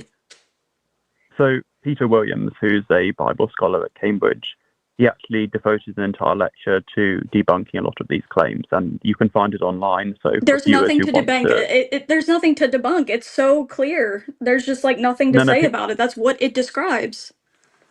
Peter Williams, who, unlike some people, does actually speak fluent Hebrew, he goes through the entire issue and debunks a lot of the claims that are made. So I would say there's three main problems with the argument you've given. The first problem concerns translation. As I've explained, the word eved is the Hebrew for servant, but it can also be used to denote slave, and that's what Peter Williams makes the point about. The second problem is the fact that it presupposes deontology. You can't be a utilitarian and condemn anything absolutely. And it also ignores the difference between slavery and subjugation. Following the end of World War II, Germany was subjugated by the Allies, but they were never slaves. So what you have is the Hebrews going into an area and subjugating people who had less civilized practices. And that's really what's going on in Exodus. So two things I want to say. I've also heard biblical scholars who know Hebrew say the opposite of what you're saying. And from what I've researched, that is the consensus among most biblical scholars, that it's describing chattel slavery. So I'm sure there are some people, apologetic type people out there, who want to make it not that, but you're telling me that the entire section explaining buying and selling people, keeping them for their entire lives, and passing them down to their children was all mistranslated. All of those words were mistranslated because it literally points it out. It draws it all out on what it is. Yeah. What about the part about how you're not allowed to sell a baby until it's a month old? Which section is that? I don't remember the section right now. She was just referring to an entire section regarding the buying and selling of slaves. I don't remember the particular one right off the top of my head. Yeah, you've got Leviticus 25, Exodus 22, but if you do want to look at the Peter Williams lecture, it's a really good resource for understanding it in better depth. But, so ultimately, I have a Jesus question really quick. slavery. And, yep. Why is it Is it just a coincidence that every time a Bible verse isn't very, let's say, like nice sounding in modern day, all of a sudden it's mistranslated? But all of the good things are never mistranslated. All the things that people think are good and nice and whatever, they're never like mistranslated. Is that just a coincidence? I can see why people would believe that, but take for example, love your enemies. There's no issue regarding translation. There's no digging deeper into the text and finding alternative meanings. There are some issues that are very clear cut. And the thing is, Hebrew is a high context language. We have about, in the English language, I think over 80,000 words. In Hebrew, there might only be about 3,000 words. So they're using a limited vocabulary to communicate important truths. So you may often find that translation is important when you're looking at a text like that, where there's much fewer words than in our language. So it's nuanced when you need to explain it to a modern audience to clean up the things that are obviously wrong. Like, I don't know what word, does it matter whether the word was slave or servant when we're talking about selling babies? Like, how are you, like, you understand how there's a problem there? No, if someone were to look back on Britain in the year 5000, if they were to look back on Britain 3,000 years ago, and they were to say, oh, look, a football club is selling one of their players, the Brits of the 21st century must have had slavery. That's clearly wrong, isn't it? If I look at a football club selling a player to another one, and I didn't know much about the sport, I might think, oh, there's slavery, they're selling a person. But we understand that's not actually selling a person. I think that you are super anti-work, Martin. I appreciate this radical position that you have where any form of job is a violation of consent. Go ahead, Taylor. No, sorry, I'm just being flippant. No, you're good. Does it bother you that, because I have looked into this, because when I was Christian, it really did bother me because I wanted to justify it because it was horrible. Does it bother you that most biblical scholars disagree with this, that most of them agree it's describing chattel slavery? Does that bother you at all? Which biblical scholars are you referring to? I've just looked up the consensus. I don't know. I just know that more agree with it than not. So I'm just confused. Dan McClellan's one. Who? And he knows Hebrew. Dan McClellan. If you just Googled it. Yeah, I mean, I would say that there's a few issues that they haven't taken into account. And, Peter Williams does explain a lot of these. Yeah, if you subjugate a nation, is that different to enslaving its people? So when Germany was defeated after World War II, they were subjugated by the Allies, weren't they? I'm just unsure how you think you can work around it explaining chattel slavery to the T. Like, it quite literally explains it, like, step by step. And I'm genuinely confused how apologists think they can get around this. I don't understand it. Like, I feel like you have to have a crazy amount of cognitive dissonance to say, oh, that's not what that really means. Like, how many of the words are mistranslated is my question. The whole sentence, the whole part? No, you have multiple words that have ambiguous translations. And so, take, for example, the 6-day debate. You have the word yom, which is translated as day. But day can also be, or yom can also be translated as something much longer. That's why you have people like me who don't believe in the 6-day model, but you also have creationists who do believe in the 6-day model. So there's lots of issues regarding translation. But, even if you read a law book, even if you read the US Constitution, there's going to be debates over translation. That there's debates over the 14th Amendment in your country. There's huge debates. Well, that's why legal documents are subject to change at all times and are constantly being refined with precision of language in mind. Mm-hmm. Go ahead, Taylor. Yeah, but a text written years ago can still be ambiguous in terms of its translation, and that's why the word ebed, I don't think, is obviously meaning slave. I would also say, is this book is the basis upon which you decide how you're going to live your life? Is that correct? Of course it is. Of course it is. Okay, so you are just basically willing to state that you will believe the parts of the Bible that you want to. You will disagree with the parts of the Bible that you don't personally like. And you acknowledge that this is a deeply flawed document because it is highly subject to context in its translation. And it has been retranslated multiple times. And yet you are willing to live your life according to this. You're willing to perpetuate a social harm like purity culture in the name of this book.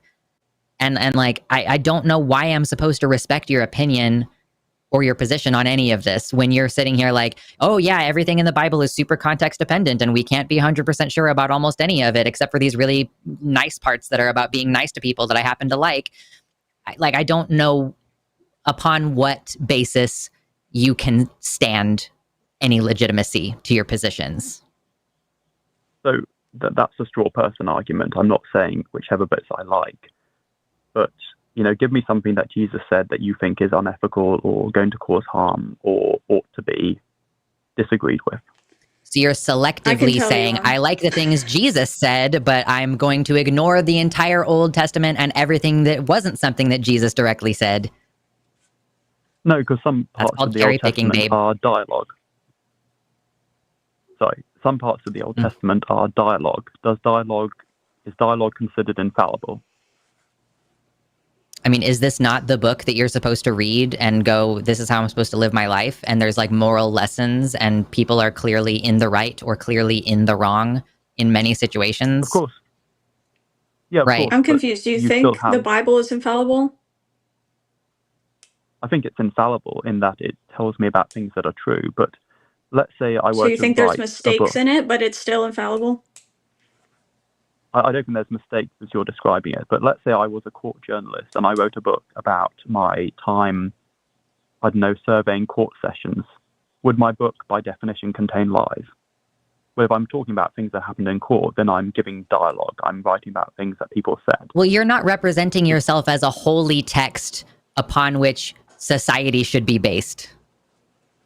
No, but for example, if you see a part of the Bible where Jacob is speaking to Abraham or whatever, that dialogue is not considered to be infallible by a believer, is it? It's just dialogue. It's one human speaking to another, so it's true, but it's not considered to be infallible if it's just one human speaking, so it's accurately reporting on events that took place. Are there any proscriptions from those parts of the Bible? Are there any proscriptions as in things that you must do? The Bible says like you must do this or you must do that in order to be holy? Or are the dialogue parts of the Bible completely unfucking related to the idea of how you live your life and like the guidance part and the telling you what to do part and the moral teachings part?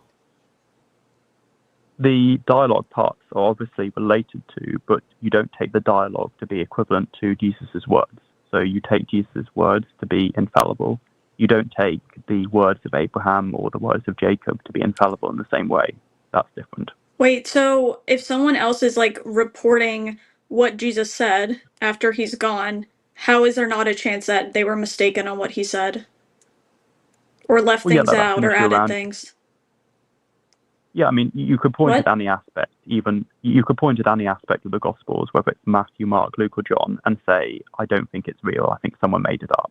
People think that Mark is the earliest. People think John is the latest. Yeah, that we can debate when they were written, but you can point at any aspect of the Gospel and say, I dispute whether it's real, it was made up by someone. That's true of any text. Yeah. I also want to point out that... sin? No, it's not a sin to ask questions. It's not a sin to say, I disagree with this part of the Bible and I'm not going to listen to it? It's not a sin to ask questions. If you disagree with that, then you're not a believer. So you're just someone who's skeptical of it, and you're maybe... So if you only believe certain parts of the Bible, you're not a real believer? If you only agree with certain parts and you only believe certain parts, you're not a real believer? I don't only believe certain parts, but I recognize that dialogue is dialogue. So when you have two humans who are speaking to each other, that is dialogue. But I'm asking if somebody else is like, I disagree with this part of the Bible and I'm not going to follow it, are they just like not a true believer? Well, I need to be more specific about the examples, and that's between them and God. Okay, so if they agree with the parts of the Bible that you agree with, then they are a true believer. Okay, thank you so much, Martin. This has gone on for a little bit longer than it probably should have, but I appreciate you being a good sport with us. Thank you so much for calling, and I'm sure we will hear from you again in the future. So have a good rest of your night. Get some sleep. Bye. Thank you. Bye. Okay. I think that there were a couple atheist callers waiting, and I just decided that it was too fun to keep chewing on those two guys. I know what you mean. I know what you mean. It's not very often that you get to just like keep going around and around with someone. And like, to be completely honest, Taylor, I have been on Skeptalk and the Hang Up. And so the Skeptalk I was on was with R and Raw, and then obviously the Hang Up is with Matt. And the people who call them are insane. Something about those two old guys, the callers that we get are like, I'm going to talk about the pineal gland and dark matter and numerology. Yeah. It was the most insane stuff. But the callers we get on the Transatlantic Call-In Show are not religious for the most part. Or at least if we're talking about those issues, we're talking about it in the biology, like women in sports, like blah, blah, blah. Like we're talking about kind of material facts. So this was my first opportunity to like actually get to talk about religious beliefs for a while. So that was fun. Yeah. Thanks for letting me. That's fun. I'm glad you got to experience it. Yeah, and I know I talk a lot, and I tried to make sure that I wasn't talking over you too much and giving you the opportunity to cut in and everything. So hopefully everybody appreciated. So yeah, it was a balanced show, except that we didn't let on any atheist callers. Okay, do we have any super chats today? Yeah, sorry, sad. We just the chew toys, so fun. You want to start us off? Yeah, 666 from Corey Springer. Thank you very much, Corey. Thanks, Corey. We got $4.99 from Hannah Hodgins. Thank you very much, Hannah. Says, hi, Luxander. Hi, Taylor. Heart emoji, lightning emoji, mushroom. Love the mushroom emoji. Just randomly thrown in there. I've always been passionately against purity culture. It's so damaging. Thank you both. Sprout emoji. Much love. Indeed. Yes, it was a good conversation. Thanks, Hannah. $5 from Space Barbarian. I support a culture of clean air and water. Does that count? No. That's the purity culture I want to get into. Let's change the meaning, though. That's what that was. Truly. Just co-opt purity culture and rebrand it for environmentalism. Totally. $10 from Bobtail Trucker. Thank you very much. Says, being promiscuous is a human thing. It doesn't matter what race, gender, whatever. It's like Mother Nature saying, do it. Yeah, man. Like, remember being like 17? I was so horny at 17. It was crazy. And it's almost like it's biological or something. Right. And it's crazy. I started learning about the people who waited until they got married to have sex, obviously. And some people could not have sex. Like literally couldn't, like because they didn't use anything they had for a long period of time. I'm not saying that's super common, but I just thought that was wild. And I'm like, that makes sense that would happen sometimes if you're quite literally ignoring your body, like completely. I don't know. It's pretty crazy. I think I've heard of situations where women have, what is it called? Like vaginismus, where the vagina will not relax because of all the internalized messages. Common. Yeah. Yeah. I think that's the most common one shame. because, it's just hard to detach from that, honestly. Causing actual sexual dysfunction in the ideal situation for these people. They're like, this is the only time where it's okay to have sex. And like, you have to go through all of this mental bullshit and potentially therapy just to be like sexually functional again, which is wild. Exactly. That's rough. $10 from the atheist mechanic. Andrew, I'd admittedly advise. I can't talk. Every time we do super chats, I cannot talk. And my mouth is also so dry. Advise you to better educate yourself on these topics and have an open mind. You're still young and can learn better than the garbage you're spewing. True. I agree with you. Thank you. Yeah, people in chat were saying Andrew is like 19. And I'm like, good Lord, I hope that we can chip away at that while he's still young. I think I did know that. Mm-hmm. He calls a lot. Oh, okay, he calls a lot. Mm-hmm. Okay, cool. Thank you for the $9.99 from Hannah Hodgins again. It says, my partner and I are sexually active. I'm committed to him for the rest of my life because I'm the type who wants long-term. Never asked each other what our body counts are because it doesn't matter. Like, when was your last STI test is a more relevant question for most people. It's really that simple. $10 from Quantum Chaos. Lux, hi, what's up? Hi, what's up? I'm telling you, I can't read when it comes to hi, what's up? Hi, there, hello. Oh my God. Exciting to see you here. Taylor, also hi. I didn't want to sound less excited to see you, but you're often here, so it was less of a surprise when I opened YouTube. I understand. I've been on like every time for I think like at least a month. I The don't know. whole month, That was yeah. I fun. was like, look at that. Taylor's new, I guess. They're just throwing her to the wolves, like getting her in there every single Yeah. week. We got to Yep. establish you on the channel so people know that you're on the team I now. know. Exactly. Thank you for $5 from Melatonin. Ale says, I begged my mom to divorce my dad since I was 12. She finally divorced him when I was 30 because I paid for it. Them staying together fucked me up. Yeah, this is Whoa. You a paid common for it. That's story. crazy. Oh my Like, please gosh, just that's get this over wild. with. It's my anniversary Yeah. present to my parents.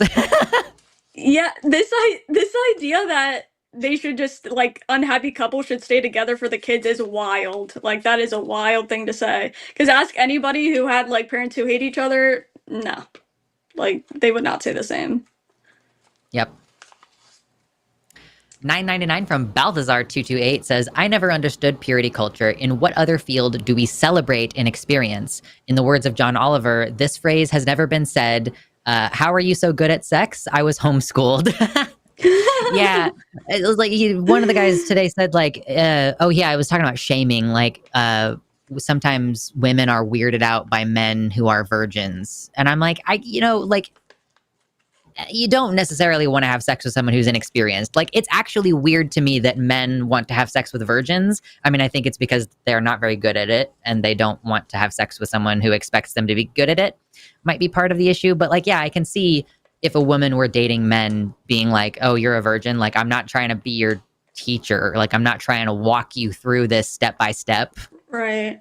And I think from some people I've talked to, I think they're afraid of like a responsibility then to that person to like, I don't know, because like for some people it's a really big They get deal. so So like attached. I think it scares people off. I've known people who have said that they wouldn't have sex with virgins because they're afraid of that and they're not ready to like have a relationship. But there are plenty of people I know who would have like sex with a virgin. So there's just all kinds of different people out there, you know. Oh, it's true. $5 from Mystic Minds Analysis Tavern. I find chubby femme bodies to be most aesthetically pleasing to me, but all bodies are still good bodies. Why are these mutually exclusive? Yeah, 100%.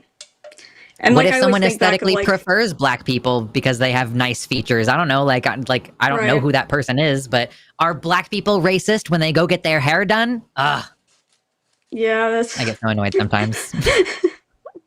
that's a rough conversation. Yeah, it was all over the place.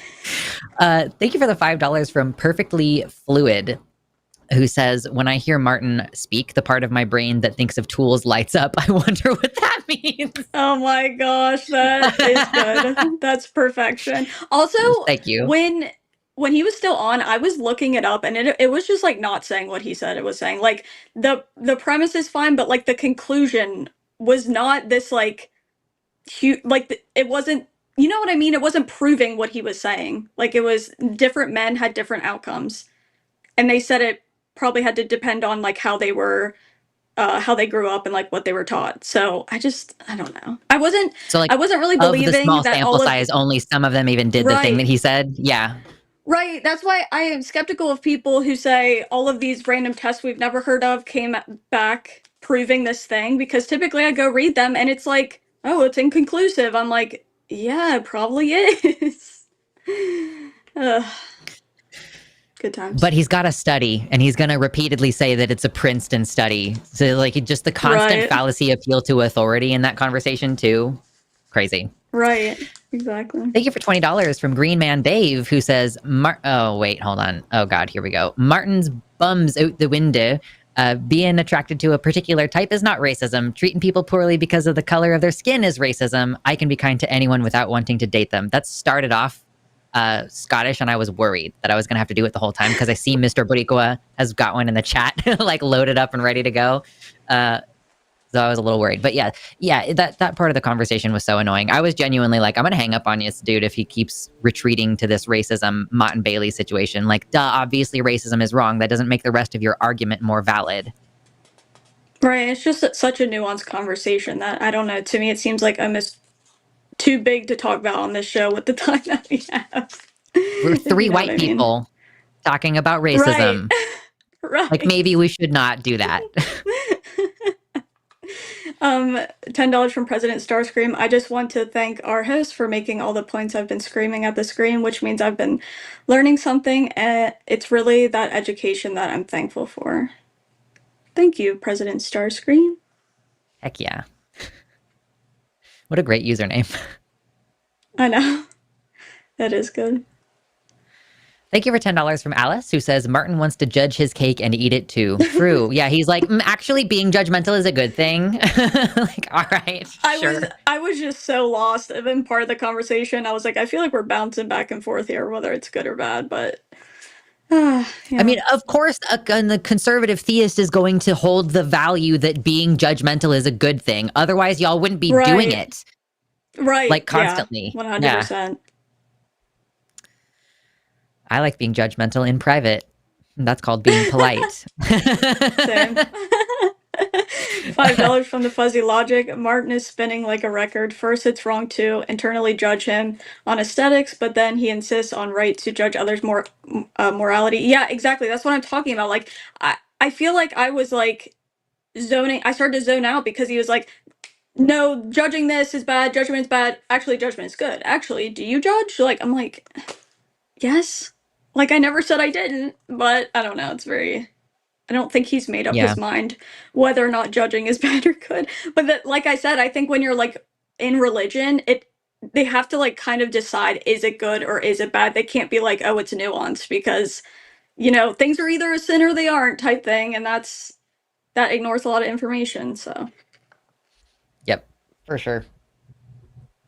Thank you for $4.99 from Hannah Hodgins again. Says, okay, I'm not trying to be mean, but Andrew has called every time and seems so obsessed with purity. It's kind of icky. He says the same stuff every time. Yeah, to be fair, like I had not seen that he was a caller previously. So maybe in the future, y'all will decide y'all don't want to take him. I mean, farm him for as much as you can. I wasn't certain. I wasn't absolutely certain until he brought up the incest thing. And I was like, oh my God, okay. This is the same person. Because it's calls like that drive the show. Yeah, so we have to. This is how we make money is by taking these calls for 30 plus minutes. Maybe we'll make a difference for him. I don't know. We can hope. Maybe $5 from Southern Slavery. Oh, I don't know whose it actually was. I just assumed it was mine. $5 from Southern Slavery Uncovered says, regardless of whether a translator says it's not slaves, it was used to justify slavery in the slaveholding states of the antebellum South. Yeah. Like, regardless of what it originally meant, this is how it actually physically is in our society. And this is what it has been used for. So yeah. Yeah. And can't really defend it. If it doesn't advocate for slavery at all, how are they able to make a slave Bible? Like... It's just like, yeah, obviously there was stuff in there that made slavery look okay.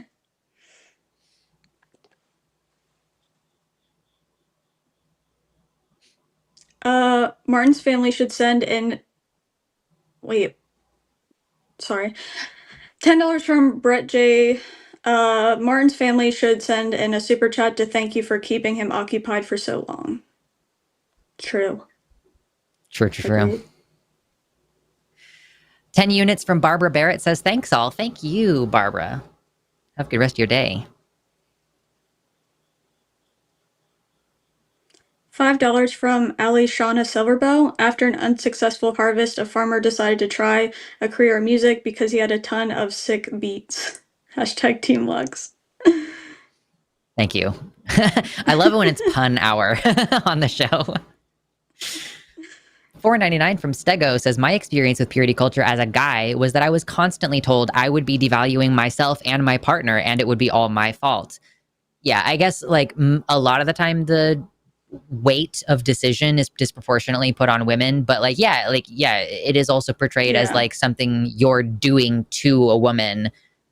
You're taking her virtue away. You're sullying her. Yeah, for sure.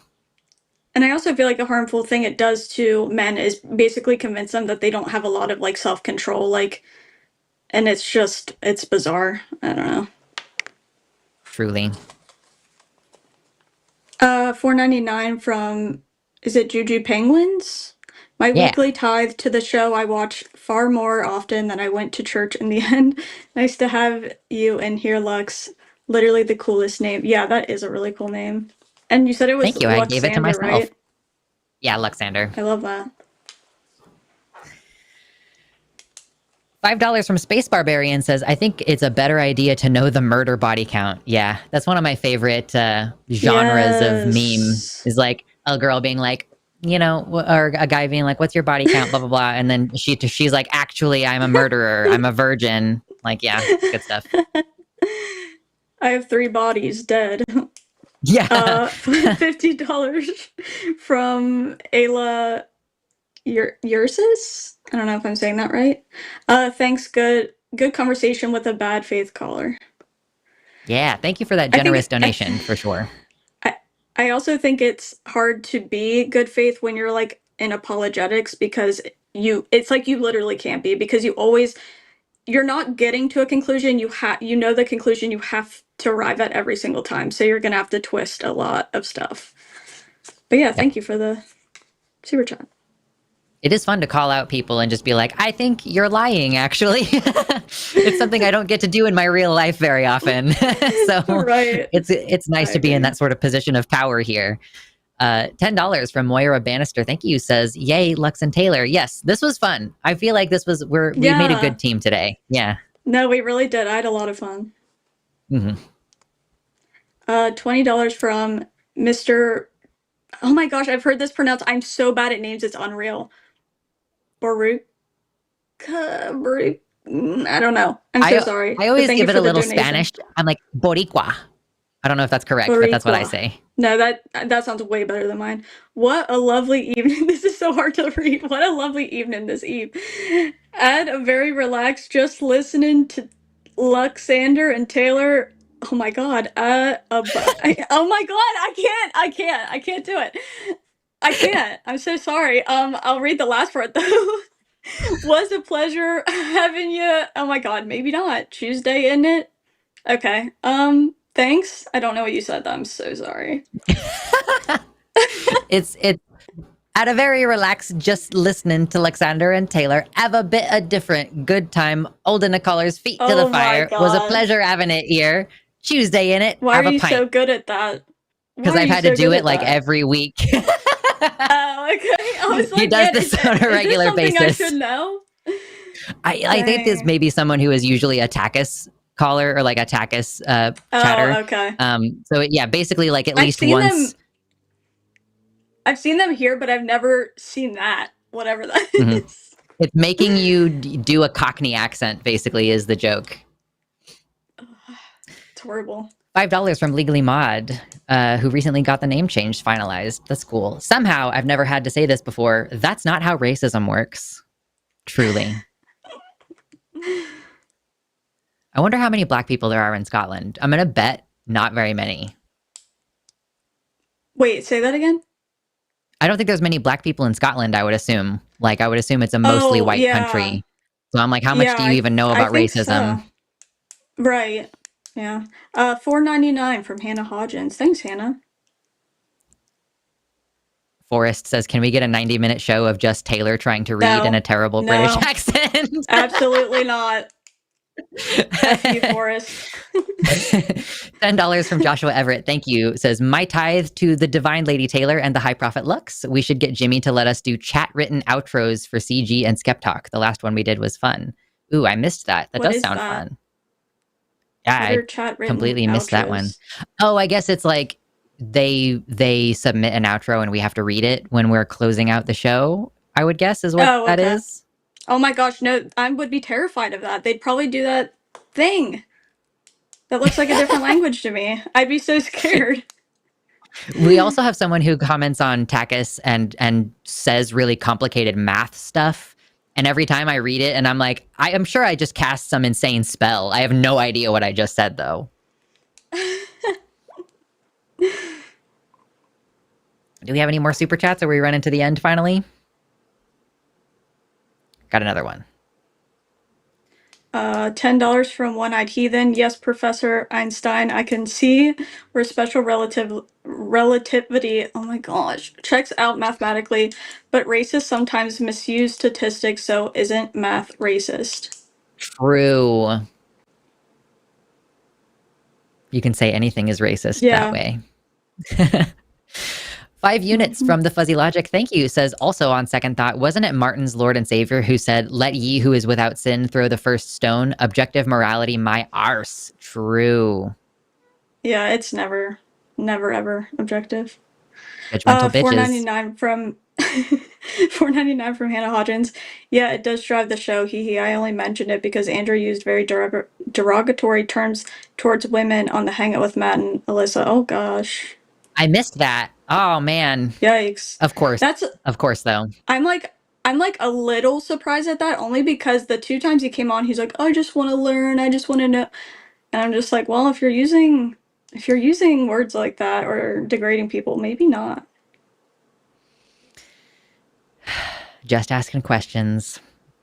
Thank you for the $4.99 from Homespun Covers. Says, love you both, very intelligent, both beautiful people. Glad to see you on the line more often. Keep being yourselves and doing what you do so well. Thank you. We will continue being here because it's a job where we make money. Yeah. We will be here. It's like, they were like, hey, do you want to do chewed gum tonight? And I was like, yes. Like, I wasn't planning to be on camera today.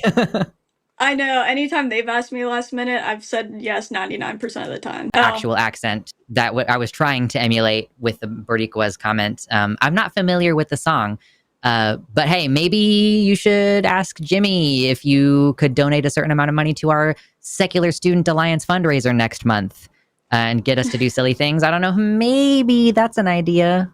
Donate money to the Secular Student Alliance. Maybe.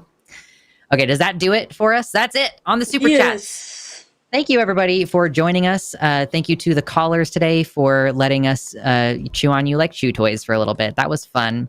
Thank you so much, Taylor, for letting me be on your show. It was fun. We had a good time. Thanks for coming on last minute. I appreciate that. Totally. You all, don't forget, we have more shows coming up. We don't have the schedule yet for September, but tomorrow we have the Hang Up as usual, and then I'm going to be on TACIS on Thursday. So who else am I going to be with? I'm going to be with Ben, and Joven is going to be on the Hang Up tomorrow. So you should also join our Patreon because we're doing all kinds of new stuff on the Patreon. You can get your name on the list in the credits and see special, cool, secret events on there. So. Okay, also, bye. thanks to Dragan for call screening. Yes, thank you for the call screeners. That was Drew.